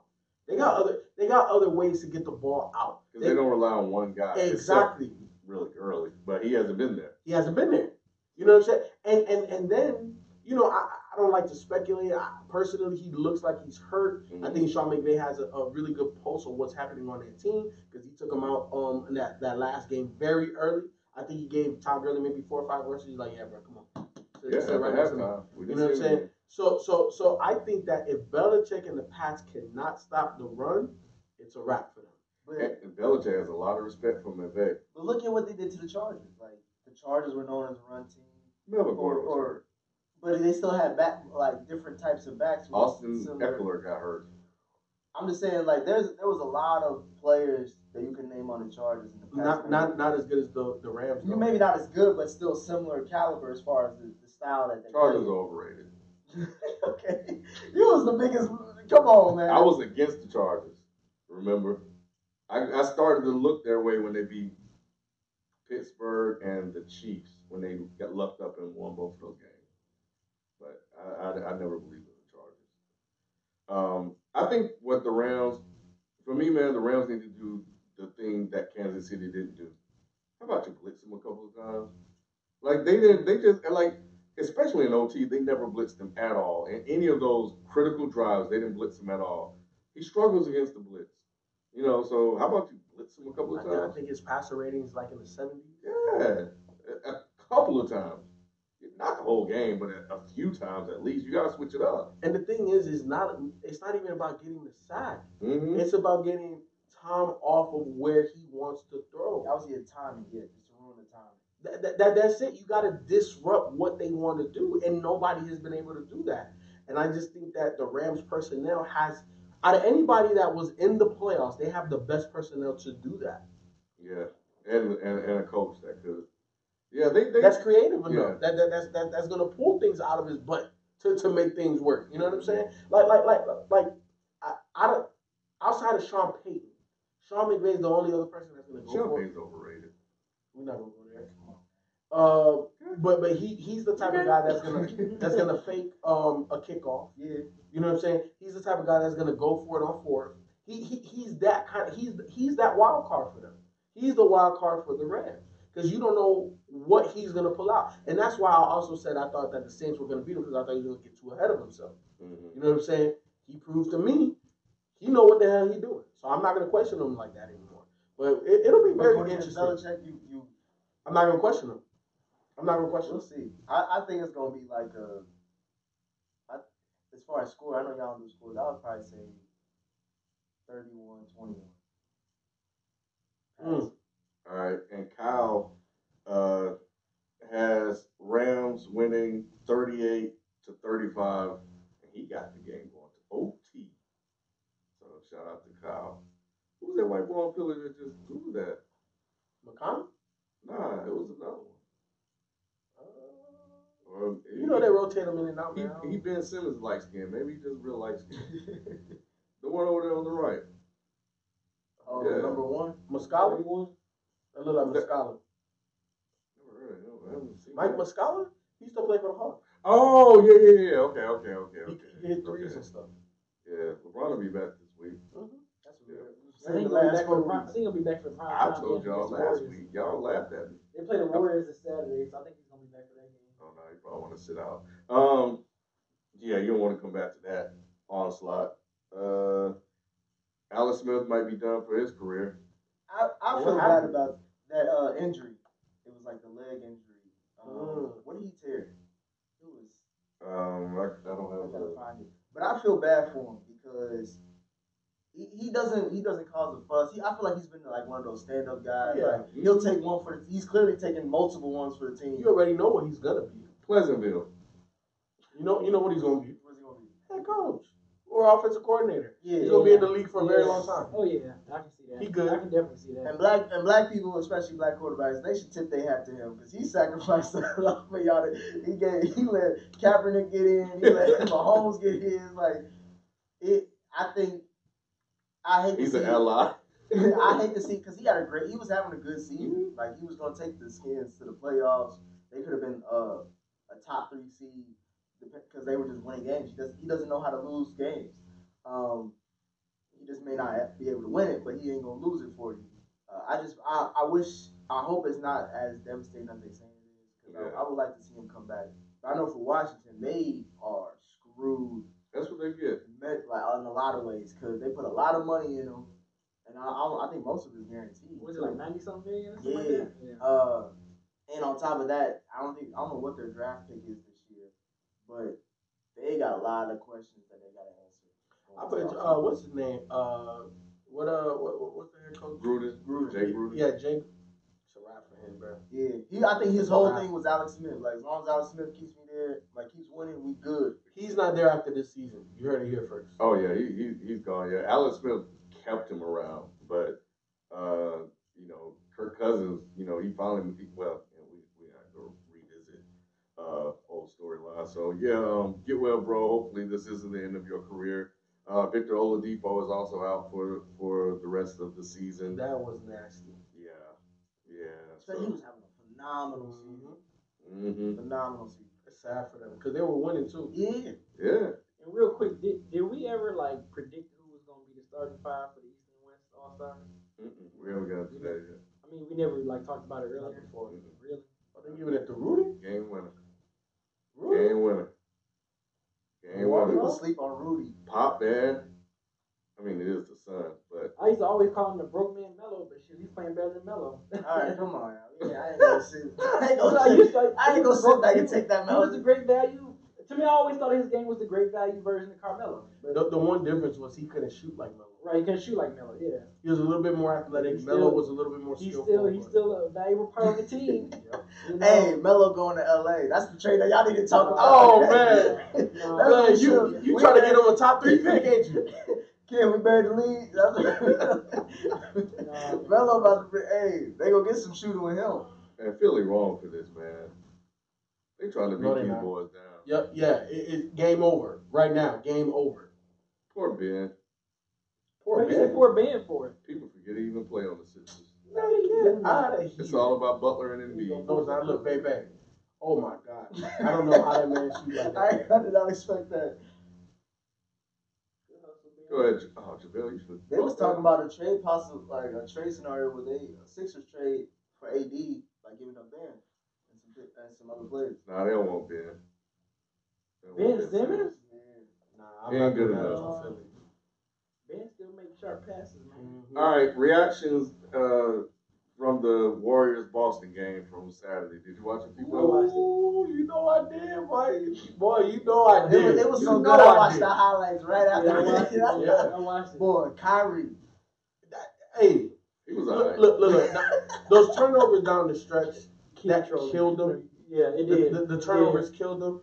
But if I take away my coaching hat and just put on my fan glasses, God damn, That was a great. That's what I That want. was Great worth game. every single Yeah. penny that I was. And it making. came down to the last Yep. few possessions, which I anticipate. I'm like, yeah, this is going to come down to some key possessions. Yep. When Kyrie tied it up at 106 off of that spin move. Ooh, man. Oh Like my over, God! Yes. When Iguodala? he's spun and then the up and up. I'm like, the yo, extension. yeah. I'm like, bro, you can't It's guard like this guy. You get to And any you can spot. tell, and that was trying to swat that Swat the guy. crap out of it. It's nowhere near it. Yes. Nowhere near it. Like Kyrie can get to any spot he wants to. The one and, thing- and Andre is a good defender too, so he Mhm. was doing that on him. What you about to say? I was gonna say the one thing that I love about how Boston played was that it was kind of Spurs like we just gotta keep it close. Like they knew that you know Curry was gonna go out. You know Curry was doing the little shoulder shaking and all that. Yeah, he did some shit. Yeah, I he was Man, was saying that some second stuff. quarter, God. But like you can see, But he ain't missed, right? man. He scored like almost 20 something in that He quarter. started dancing before the shot Shot went went in. up. Yeah. I'm like, dog, Curry is fooling, man. but it was just like you see like Al Horford got some good point buckets in. Yeah. Marcus Morris. Yeah. You would see everybody. Jason Tatum. Everybody was getting like theirs, and then Kyrie was just like The icing on top. He was just icing, and that's what to me. They're not gonna beat them if they came to the finals, but that's why I say they go to 6 because of that play You style. think Boston get 2? I think that's the only team that maybe that can take them to 6. Or Because they right take now, them with and not get Marcus swept. Cousins, man, it's I They're think not gonna get a game. I think Toronto So you can said push them that sweat? far. Boston I was will get gonna say swept. Toronto, but I think Toronto can push them that far. Nah, Yeah. they won't win a game either. No, you tripping. man. Did you see They're how they long. play defense? Yeah. They're super. Siakam is their key. He's the guy that's going to be guarding Draymond. He's the guy that's going to be guarding KD. He's the guy that's going to be guarding Clay if he gets hot. I didn't realize how good their rotation defense was. So I was watching the game one time, and it was like they were all in sync, like some soldiers, and like Kawhi Leonard was leading the way. Yep. And it was just like I was like, wait a minute, how can you score? How you score on that? Like, and then you come off the bench with Van Fleet. You come off the bench with OG Anunoby. Yeah. Like they have real depth. I think outside of Boston, in the East, those are the only two teams that can compete with the Warriors that can win more than one game. I was gonna say in the league, those are my top. Yeah. Because I don't know who in the West is that deep and that skillful. No, because I don't see Houston doing nothing. I don't see OKC doing nothing against them. No. They just too good. Lakers I mean, adding DeMarcus is just like. That's why and he get the easiest buckets too. Like you can see his little rebounds, he just putting it back and up. And he out there doing pick and rolls up top with KD. And being the ball handler. Yeah, being man. the Like, ball handler. You cannot double team nobody. Like that is and so he can bang threes. And he can bang threes too. That's great. So how they gonna win the game? Give him the ring. So how's anybody gonna win the game? Because look, the way mixing so well with the way you win. Exactly. It's just the way you win. Look, we've seen it before, especially in the playoffs. Steph and Clay can go super cold, but they got Boogie and win. But we've seen Steph and Clay both get cold together. That's right. And I don't know if Boogie is going to be at 100% of Boogie even by the playoffs, even by the finals. He'll have to be putting up 22 and 14 and because it's too easy. But wait till that pressure gets on him. Just a little bit. The playoff pressure. Yeah, the playoff pressure. Wait till the playoff pressure gets on him. Okay, Durant. I mean, come on. I'm not saying that they're gonna lose. I'm just saying like to take it. I'm just saying take it to 6. Maybe I'll give you one game. Give them that. Give them their rings. Give them fitted for their rings right now. Because they about to KD about to win 3 straight and 4 total. Yeah, people who have listened to this program, like, you know, early on, and I told, you know, Sunday, B and Nick talked about this. Whatever problems that Golden State had early in the season are gone. They're gone. They don't even exist anymore. I saw it on the court. They needed Steph back. I saw it on the court. Their best player. Apparently so. That too. I don't even think it was that. I just think they just. Nah, it was some issues. It was issues, but it wasn't nothing that would stop them from winning the championship. It could have. If it would have lingered, yeah, it would have. I just think they were too talented for that. I think at the end of the day, that Lakers team. At the end of the day, they still have veterans in there. Be like, bruh, I don't give a damn what y'all talking about. We just gotta get through this season. Y'all can talk about everything else after that. Either way it goes, the problems, I don't see them anymore. Yeah, I don't see them anymore. So once I saw that and Boogie out there, like I don't even think Boogie and Draymond gonna fight anymore. Nah, because you know what? Look, I was impressed. We've seen the difference what that Golden State Warriors team looks like with and without Steph. And the biggest difference is with Steph, they have fun. Without Steph, they have to work hard or work harder to just get buckets. So let me ask you this then. So is Golden State the only team that defeats your I know you used to always say you gotta have a wing, like you gotta have a wing dominant person. You can't win off of a small guard, but you make it seem like Stephen Curry is so important. No, he's a small guard. No, of course. But he has KD and he got Clay. He got 2 guys 6'7" or better. But the way you just said, like without Steph, it's like shit falls apart. Yeah, 1,000%. All my theory has always been that if you have a small guy like a Steph or a Kyrie or something like that, you got to give him a Clay and or KD. He can't win just by him and let's just say like Joel Embiid. Like CP or any small guard and just one big man like that, they can't win a chip. They can't. They just cannot win a chip. The small guard cannot physically impact the game enough. You need a guy. The reason why Shaq and Penny worked, because Penny was 6'7". The reason why Shaq and Kobe worked, Shaq and D-Wade, because all of these guys, D-Wade's the number 1 shot blocker and guard. Yeah. You know, in history of the NBA. He can physically impact the game. That's the difference. So, yes, Steph Curry to me is the most important player on that squad, but he's able to do everything he's able to do because he has Clay and KD. Would have been not the other way around. Yeah, not the other way around. All right, so like that. So it kind of defeats your point then, really. Because they have what I said that a little guard needs. They have the other bigger wing people that can impact the game physically. KD impacts the game physically, right? He can go get steals, rebounds, blocks. Long as hell. He's long as hell. He could play bigger than his position. He could guard fours on switches and stuff like that, right? He even guards some fives, depending on the lineups that are out there. What? Steph can't do none of that. If it was Steph in a big man out there, Right. where's Steph gonna go? How is Steph gonna get a block? How is Steph gonna box out? Fucking one of these big guys who's trying to. Exactly, you can't do that. So little guys need wing guys, and he has the wing guys. So it allows him that freedom to be Steph. If he didn't have that, we would see a different version of Steph out there.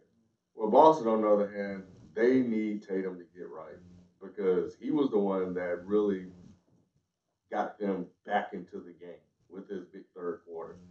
They need him to be the guy. The third guy. Or the second best guy on their team. Do you think with Kyrie and Hayward back, like it kind of thrown? Forget Hayward. Hayward's out. I'm just saying, in general, just based off last year and when we saw like what Tatum did last year, and it just seems off this year with him. And is it because of Kyrie and It's Kyrie and Gordon Hayward probably coming back and taking up? Kyrie dribbles a lot. I love Kyrie. And like I said, ever since he made the comment about the apology he had of LeBron, his assist numbers. I think like that next game he had 19 assists. I think the following game it was 18 assists, and the following after that was 11 assists and then 13 assists. Yeah. So his assist game is up there, and he's moving the ball a lot better, right? Even Doug Gottlieb, he's real close to Brad Stevens. Oh yeah, and he just in casual conversation, he asked Brad Stevens, "Hey, who's the best passer on your team?" He said Kyrie, and it's not even close. So he's like, damn, well. I mean, he is. When Kyrie on this, like, when he on this pass first shit, I've seen Kyrie make some. I've seen Kyrie. I mean, he made some good passes. The 11 games he played at Duke, I was like, damn. Like, he made some sharp passes. Steven said he's the best passer I've ever seen. Period. Okay. Yes. He's going too far. Well, here's the thing. Okay, the best passer I've ever seen was Magic Johnson. By far, not even close. However, I know Kyrie is great. I would say J. Kidd. Really? I think people be forgetting J. Kidd. No, I don't forget J. Kidd. You gotta go on point. I didn't study all that. J. Kidd, boy. I'm not taking nothing. I mean, away but from I get it though. I mean, the man is called Magic for a reason. You know how I judge passers? Go ahead. The way I judge passers, me being a passer myself, you still haven't played with me, but trust me. Yeah, I'm me being a passer myself, when I'm watching basketball and you fake me out, oh, bro, you good. Where does Rondo stack up? J. Kidd never faked. No, he did, but not like Magic though. I'm not taking none away from J. Kidd. J. Kidd's up there. He top 3, top 5. He up there. But in terms of Rondo's up there. I think he's definitely underrated. Yeah, he's underrated. I just remember the one when the Celtics played the Cavs, and he did that behind the back pass to Tony Allen when LeBron was trying to chase down, block him. I was like, that was one of the best passes I've ever seen. You know why I think Rondo's underrated? Because he doesn't have a lot of flashy ones, but his tough passes, like his full court bounce passes, like he fools people because of how big his hands are. Like he knows how to use what he has, but it ain't always showy. It ain't like the whole defense went this way, he passed that way. Exactly. His passes aren't like that. He likes to thread the needle a lot more, and sometimes the casual fan doesn't pick up on how tough of a pass that really was, and that's the reason why I think he's underrated. Well, Boston definitely get up for big games, even though they tried to say it was just a regular season game. Both teams did, but yeah, they hung in there, man. They did well. I just whatever problems are, they're still there, and I think Tatum is the X factor. If Tatum get right, they can be a problem again. But until he get right, I don't see it, man. I don't see it. Yeah, Tatum needs to figure out how to be Kyrie's Robin. He just needs to figure that out. Yep. All right, man. Let's get into our top 5. So, man, I was so this came to me because I was just checking the scores, and Embiid had like 30 and like 18 or 19 or something. I'm like, God dang. I said, and the first thing is I was like, man, he might be not the best player in the league, but obviously the best center. But I'm like, he might be a top 5 player in the league. And then I thought about it, I was like, I think I would put him in there. So then I said, well, and I started thinking about it. So I was like, So well, you saying you were drinking this night when you was thinking about this, right? Embiid has to be a top 5. Yeah. He has to be top 5. But I decided, Joel Embiid is top 5? Yeah. I think he is. But let me read off y'all list real quick. All right, so Kyle isn't here, so I'll go and read his real quick. He had LeBron, KD, Harden, Greek Freak, and Curry. All of our list was same but different. FIFO had LeBron, Steph, Kawhi, James, Harden, and PG-13. I was thinking about PG-13 when I texted him when I was driving into. Mr. Disrespect had Harden, PG, Kyrie, Kawhi, and KD. And B had Greek, Freak, LBJ, Harden, Kawhi, and PG-13. And I had LBJ, LeBron, KD, MB, Kawhi, and PG-13. So I think Embiid's top 5. I think he's top 5. Like, but it's, look, I don't have Harden in there. I don't have. Does he impact the game enough? That's the Harden? question. Embiid, when it comes to top 5, for me is like, how much do you impact the game? A lot. How much is the team required? Like, how much are they looking to you to hold him down? And I'm not saying he's a scrub or anything, but the names that I put on there, all 5 of those players, crunch time, they get the ball no matter what. With Philly, but that's unfair for a big man. How many big men? Exactly, that's what I'm saying. I don't know but be top 5 if you don't affect the team. Yes, because Shaq, when he was in the league, he was top 5. Shaq.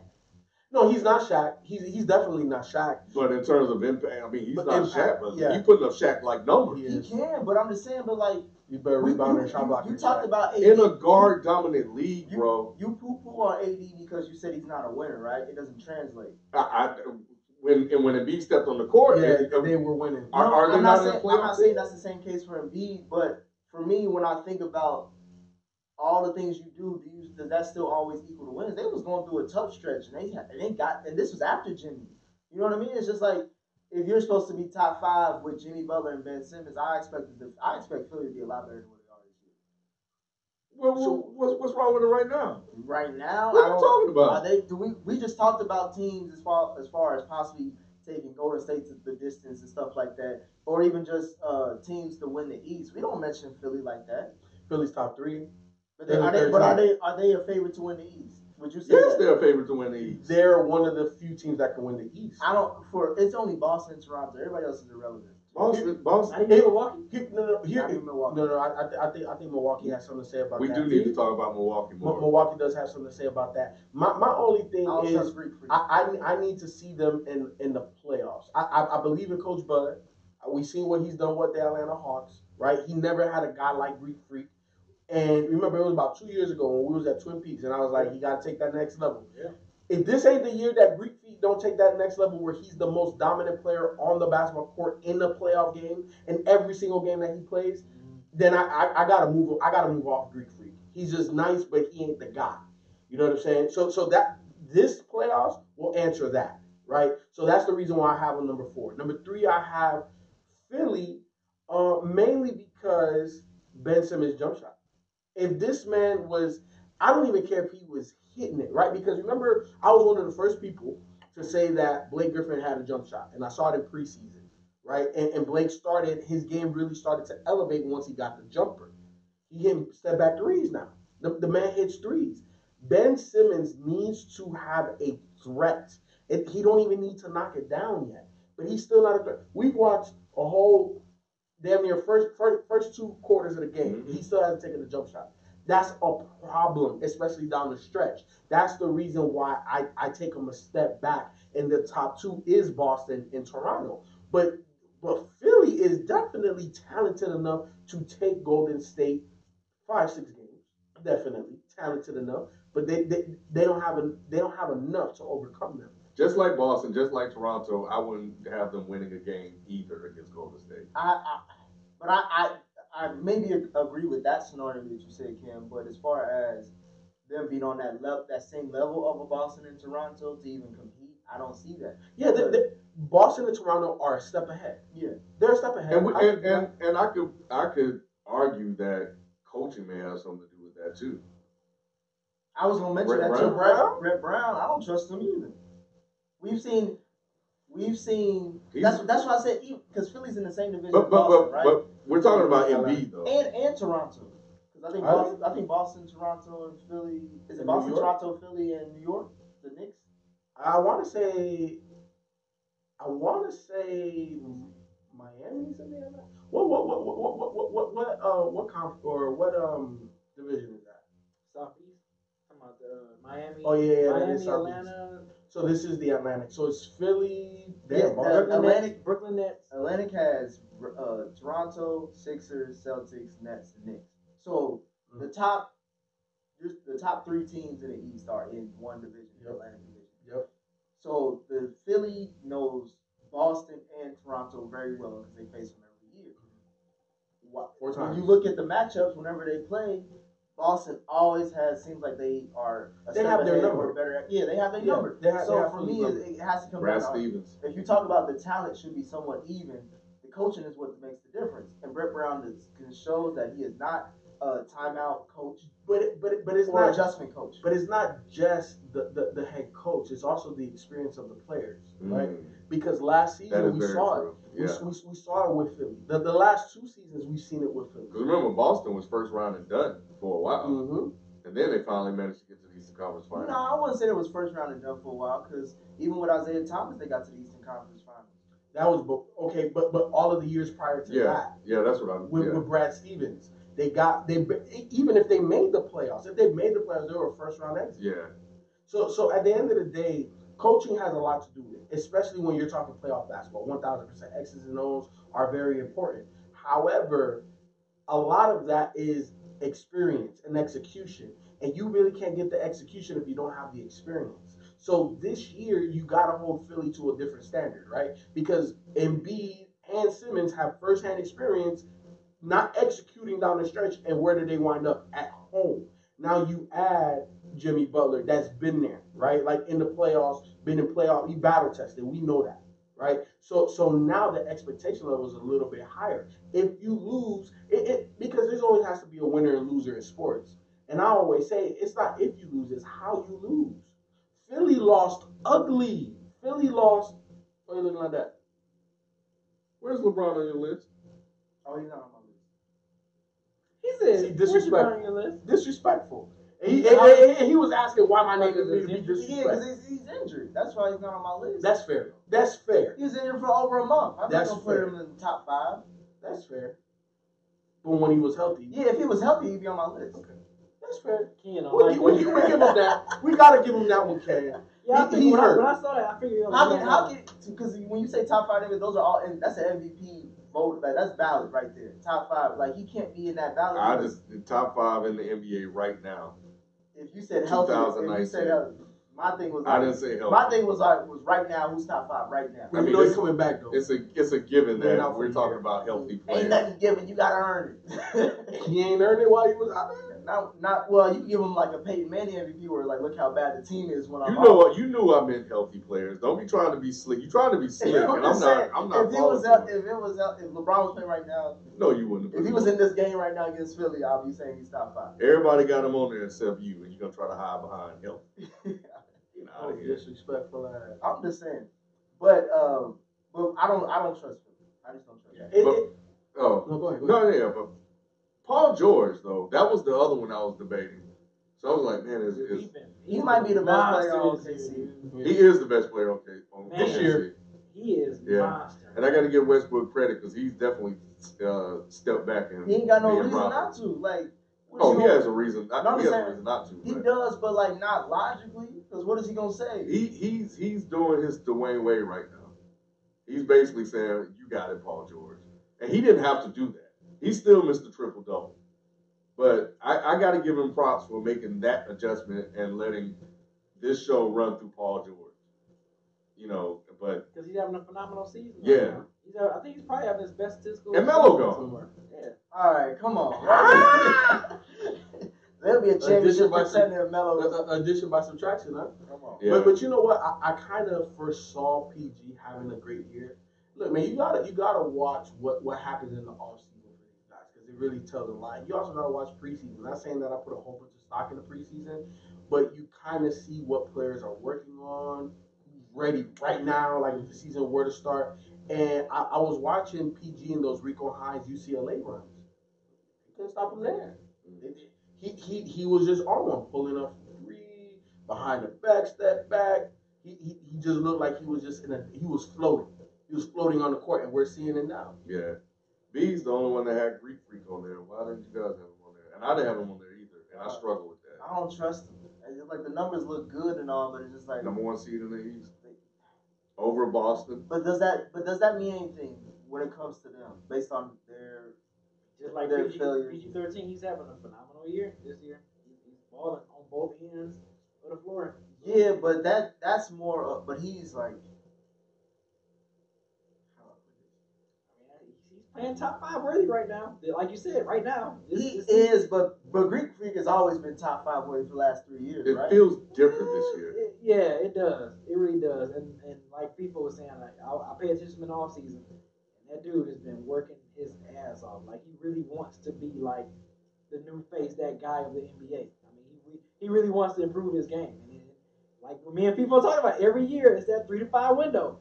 He's always getting better and improving in his game. He got to go to the Eastern Conference Finals. And it's possible. It's possible. He can be sitting there playing against Boston or Toronto in the Eastern Conference Finals. I mean, that's a possibility. That team looking good. They staying healthy, which is also key. Like they can all stay healthy. I think Minnesota going, like people said, they're gonna have something to say about which team is gonna be in the Eastern Conference Final. Why did you leave Kyrie off? I thought about him. I thought about putting Kyrie on there. It was just a matter of just. I feel like the other guys were just higher. You didn't have Kyrie on yours before a while. No, I didn't have Kyrie on mine. mine. Kyrie fan, you be dissing him, man. You just be. I said Jason Tatum was better than him earlier this season. He's not even on the top. Get it right. Not on your top 5 list. Like, he wasn't on my top 5 because Boston struggled early, and also Kyrie didn't play at an MVP level until after the comments. He wasn't playing right too at the beginning of the season. It was like something ain't right about Kyrie. Mm-hmm. He was right there though. I had him right there. And then he played better, and now he's playing at MVP level. Yeah, you know what I'm saying. So now, so ask us this question another month. Yeah, exactly. Kyrie gonna be in there. But when the question was asked, he wasn't playing at that type of level. No. And the other reason why I didn't have Greek Freak, kind of like Nick, man. I honestly at this point I don't care what Greek Freak does during the regular season. It's all about the playoffs. Exactly. But you got Harden on here. But that's historic in my opinion.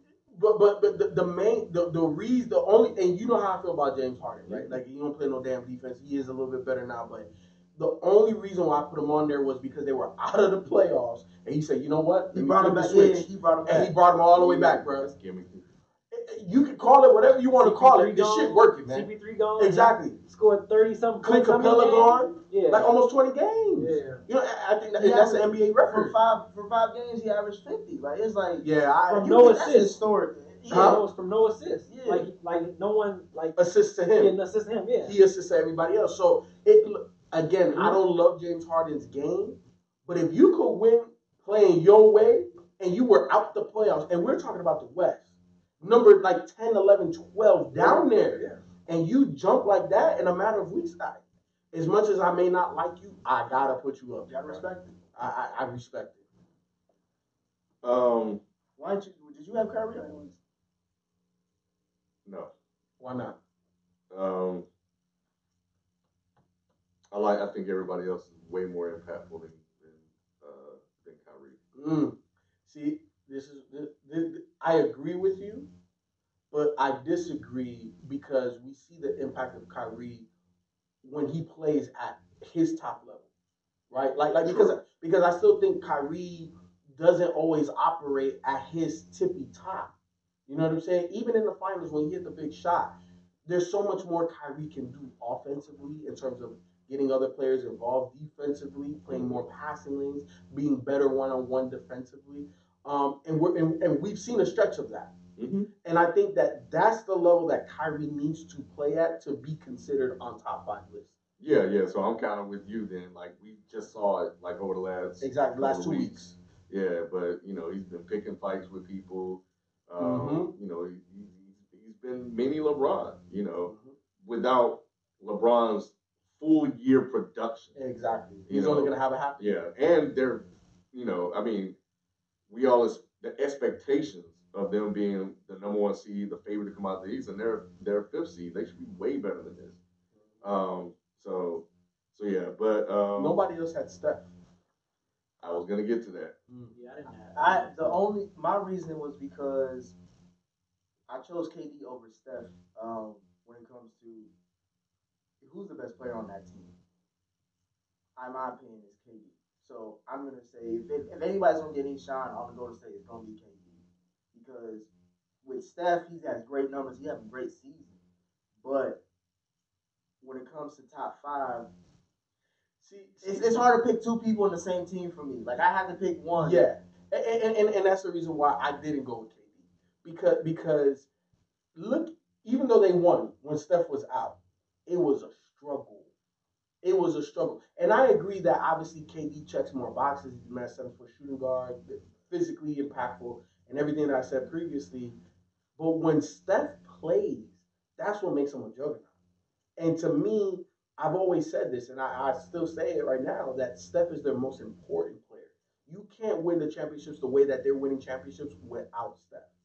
And if we want to talk playoff, that's a little different. KD has stepped up. I think he shed a little bit of that soft mantle and stuff like that. Like he has stepped up in the previous finals. However, we're talking regular season. We're talking right now. When KD was in there without Steph, that Warriors team did not look the same. Steph comes back, they're unstoppable. So that's the reason why I chose Steph.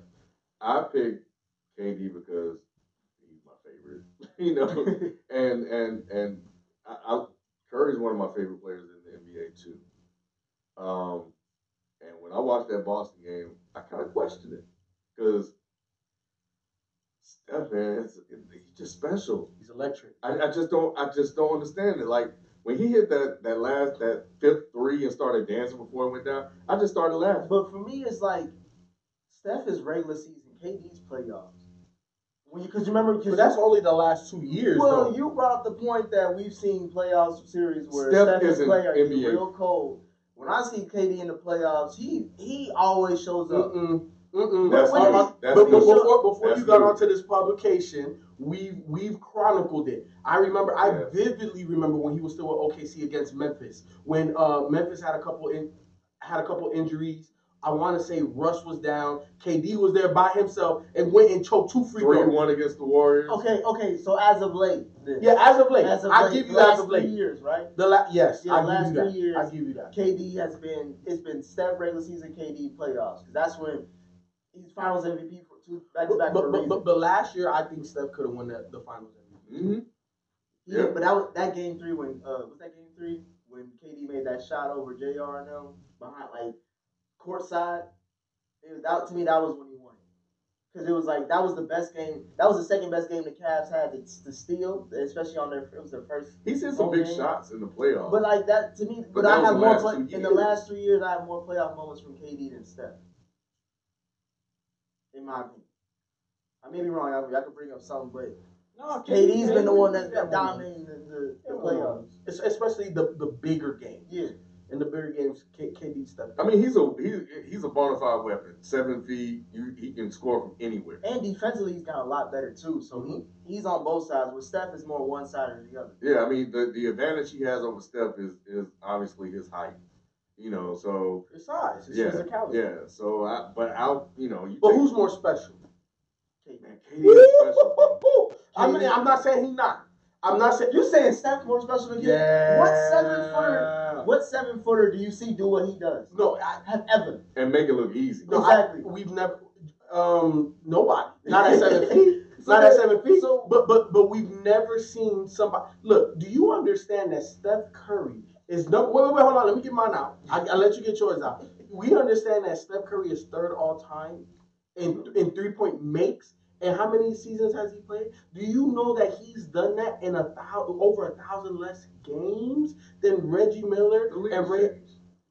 I was gonna say this is similar style. Is okay, Colin? Would you say Kyrie and Steph as far as game style they kind of play similarly? Nah, they're different. They're the same but different. Like they're the opposite of each other. Meaning that Steph, and I've said this too, so everybody listening, I'm gonna break it down for Nick. Steph's game is predicated on the jumper, meaning that because you have to guard him once he passes half court, you're on pins and needles, right? You jump. He looks up and you jump, right? So that allows him to utilize his handles. He got great handles, but he ain't got Kyrie handles, Yeah, right? okay. So But he's like top 3 in handles. He's very effective. He's very effective. You know what I'm saying? But it's because of his shot what makes him great. Kyrie is because of his so Steph is his shot that makes him great, and then the complementary piece to his game is his handles. Where Kyrie, the main piece, the encore, the entree of the game of his game is his handles, and the shot is complementary to the handles. So you say that Steph is a better shooter, Kyrie's a better ball handler? Yes. They both great shooters, both great ball handlers, but Steph is predicated on his jump shot. That's what I'm saying as far as special. You're talking about, like you just take one thing, move it over here, one thing, move over there. You got, those are the two differences. Mm-hmm. But with KD, there's no comparison. He's unstoppable when he wants to be unstoppable. KD often, well, in the past, he's stopped himself oftentimes, and the system in OKC. Kerr has done a good job of unleashing everything that Steph has been. I mean, that Durant has. I don't know, man. Like it's tough because we only got 5 spots. I just went with the guy I like the most, but man, well, more special. There's Curry. He's changed the league. Exactly. And KD hasn't. Exactly. Curry has changed the league, but that was more skill. I think that was more skill set wise than like special talent. That shooting like that, exactly. It's special talent. We've never seen it before. I think, but that's more skill. But that's anybody can shoot. But here's the thing: we've seen other dominant scorers, right? We just haven't seen them at 7 feet shooting guard. We just haven't seen a 7-foot shooting guard dominant scorer. But we've seen wing players, scorers, all day. We've seen Jordan. We've seen Carmelo. Okay, that's because we've seen great shooters. We haven't seen it like this. Not like this, but we've seen great shooters. We've never seen a 7-foot who can handle the ball up, like who can bring the ball up court, dunk on you, who can score on any side of the game, who can score 35 feet out. Tony was nice with it. Tony can shoot that distance. Not consistently. Okay. Not consistently. But was he playing as good as defense as KD? For the era. I'm just saying. If we're picking players, I'm picking KD over Steph any day of the week. No question. Who's more clutch? Oh, KD. There was that finals. The reason why I say is because that finals that they lost 2 shots, but that behind the back pass that went out of bounds. Those was clutch moments. Who's the most clutch player in the NBA? I know my answer. Right now, the most clutch player in the NBA? You gonna say Melo? It's a tie. Kyrie and Dame. To me, it's a tie between them two. I say Dame. I forgot about my boy. I think Dame is top 3. I think Dame was I would give it to Kyrie though. I think with the ball in his hand, fourth quarter, Kyrie definitely steps up. Yeah. But I think Dame has had more game winners this year than Kyrie, hasn't he? Mm-hmm. Yeah. Dame. I'm going with Dame. Oladipo was up there as far as game winners too. Yeah. Oladipo stepped up. Damn, niggas trying to make it a game. So we all had Kawhi. He's been averaging 30 over the last 5 And he's taking days days off. Yeah. He's taking days off. Still D'ing up. And still locking up. I think they just say, bro, we're going to let you do whatever you want, obviously, because they want to resign. It's an audition year for but like, I'm telling you. But also, I think it's like, when the playoffs, I think they had an agreement, like, playoffs start, you play every damn game every week. Oh, yeah. Like, you got to put balls to the wall. You know what surprised me about Kawhi? And this was my only question mark about the game, about his game. Can he get his own shots? What does he look like outside of the San Antonio system? Like, does he look like a legit super? What was our guy back in the day on the basketball court? He was an assistant player. Yep. Whose argument was that? I can't remember. I don't know, but I remember people used to say he was a system player. Like, he only fitted in the system. I wonder if it was mine. I know He's proven that. Yeah, this wrong. year wrong big time, man. Yep, he can go any team and be impactful and be the best player on that team. He can definitely be that guy. Who else did we unanimously have?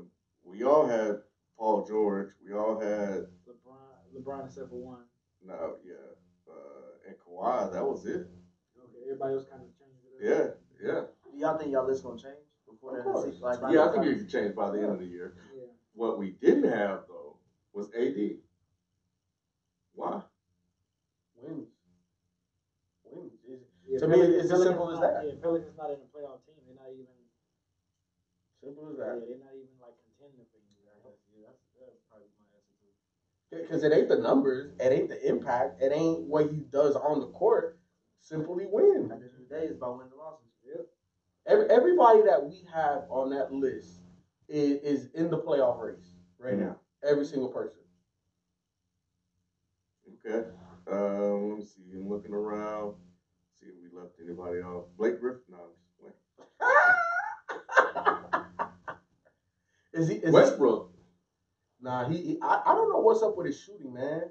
I know, man. He's shooting free throws like Ben Wallace. Yeah, man. Like that's crazy. So I don't know. Yeah, he's still averaging a triple double, but something's wrong. Is he making the triple double like depreciating value? No. Nah, because he don't want to do it. Exactly.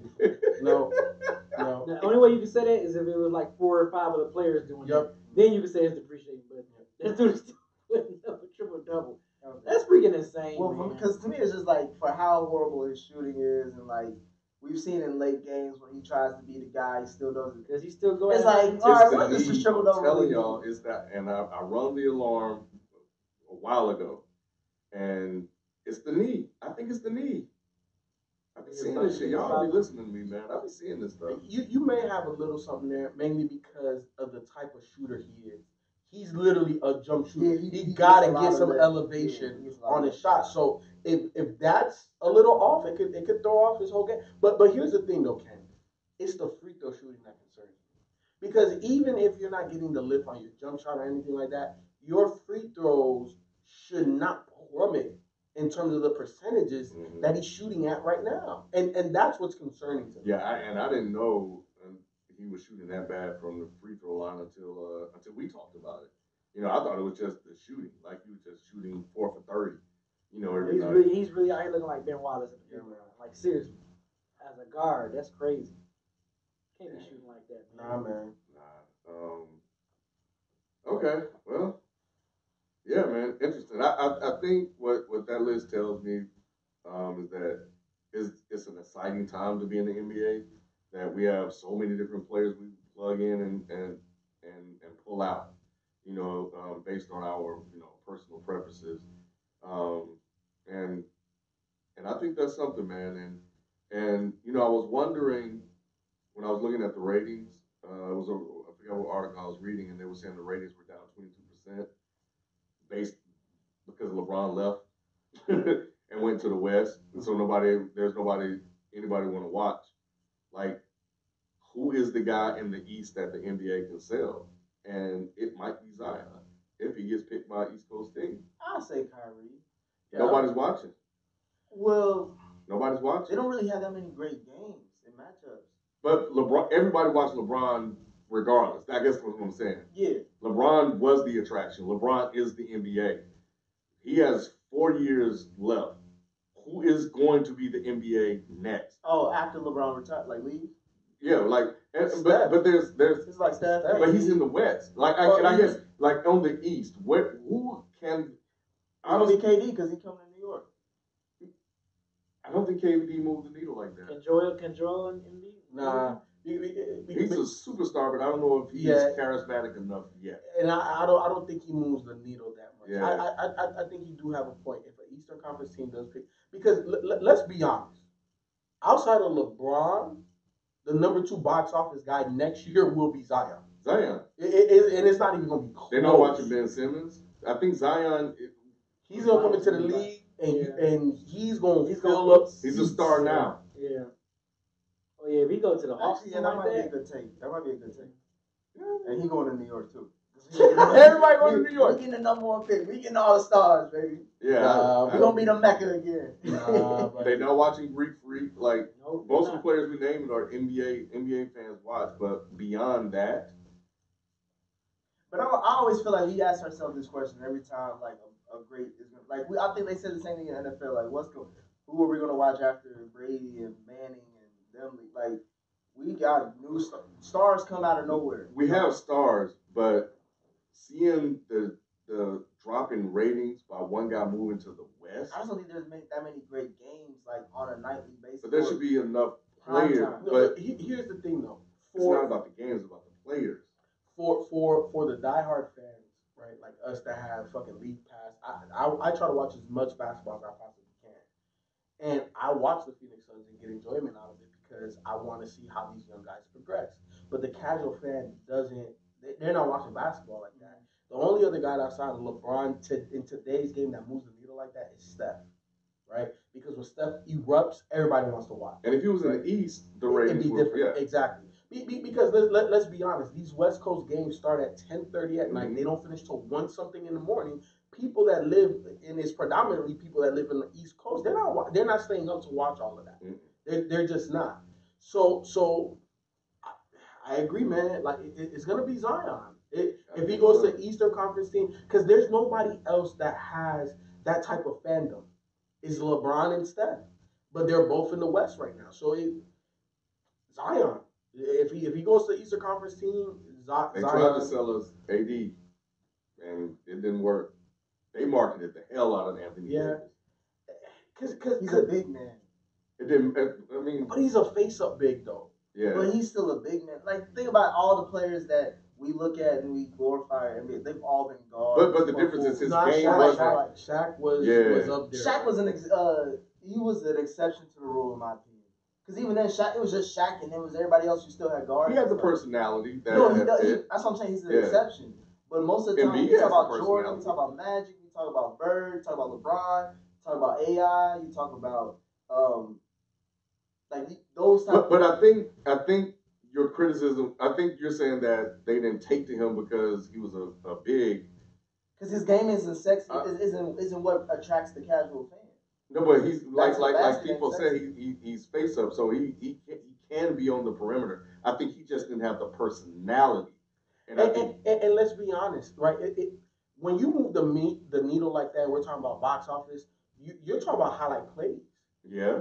You know, AD gets numbers, but he ain't doing what Kyrie do. He's not shooting from 40, 50 like Steph do. You know what I'm saying? Like, he's not making ridiculous passes like LeBron does or jamming on everybody at fucking 40 years old like LeBron does. Box office. Exactly. I know. That's what I'm saying. Like, I agree with Zion will because as soon as he makes his first he's gonna dunk on everybody. Everybody's gonna erupt and go crazy. Yeah. I just think that big man, they don't have a sexy game that warrants highlights for you to even follow. And Embiid isn't as physically dominant as Shaq. And even though he has Hakeem moves, we don't see those moves always be utilized like Hakeem did. Every game, Hakeem gave you a little up and under. He gave you something. As well as Joel Embiid is, and you can make a point for him being top 5. I definitely agree with that. It's not sexy. It's not. He has the personality, but it hasn't fully jumped off the screen to catch the casual fan yet. Because he doesn't have enough highlight plays. True. Yeah. And he's not physically as dominant as a Shaq was. Because you had to watch Shaq. You had to watch Shaq. Because Shaq was dunking on everybody, on the whole squad. Yeah. Anyway, we never seen nobody that damn big and nimble. We ain't never seen nobody just spin off you and then 2 people jump to try to block the alley and he catch all 3 bodies. I never seen that like that. Put 2 big ass power dribbles and then spin the opposite way from the double team. Bro, I have not seen that. I haven't seen it. So that's the reason why Shaq was box office, because his personality carried him over the top. He had to play on the court, and then he was in movies, Blue Chips, Kazam, Steel. like he was bigger than life. He took advantage. Yeah.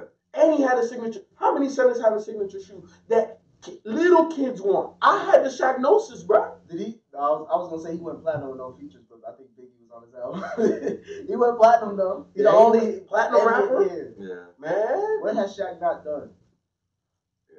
Well, Diss Kobe on a freestyle. Like, how my ass diss Kobe? You know what I'm saying? The man became a sheriff. The man's a scholar. Like, anything that He Shaq can wanted fit in to a Buick. Yeah. Yeah, Icy Hot Anything. commercials, the General commercial, like he's still around. And I put it to you like this: the fact that he's on Inside the NBA now, we ain't never getting rid of Shaq. Nah. Shaq gonna be around for forever, man. yeah. When I saw him selling home security, I'm like, bro, this man he accepting Getting all them checks. checks. He accepting How all much? checks. Sign it, cash it, deposit. Like it is what it Yeah. is, man. Well, it's gonna be interesting, man, just to kind of watch the transition. We have plenty of stars in the NBA, but you know that megastar, like that box office guy. So seeing who's going to take the mantle in the East, you know, because the Warriors clearly are the top of the town. So anyway, man, yeah, that's gonna do it for us, man. We're gonna get out of here. We'll catch you guys next time. We out. Peace. Peace. So off topic, we could jump into this maybe next week. If Boston lands #1 pick, we already know who's going to board, right? Do they still trade for AD? You know what? Yes. But I'll tell you why. do they trade? Okay. Do There's they something trade about one of being proven do in they the trade- NBA. I feel you. Why was it? Do they trade their pick or do they trade some of their players? Does that make Tatum and more available if you have Zion?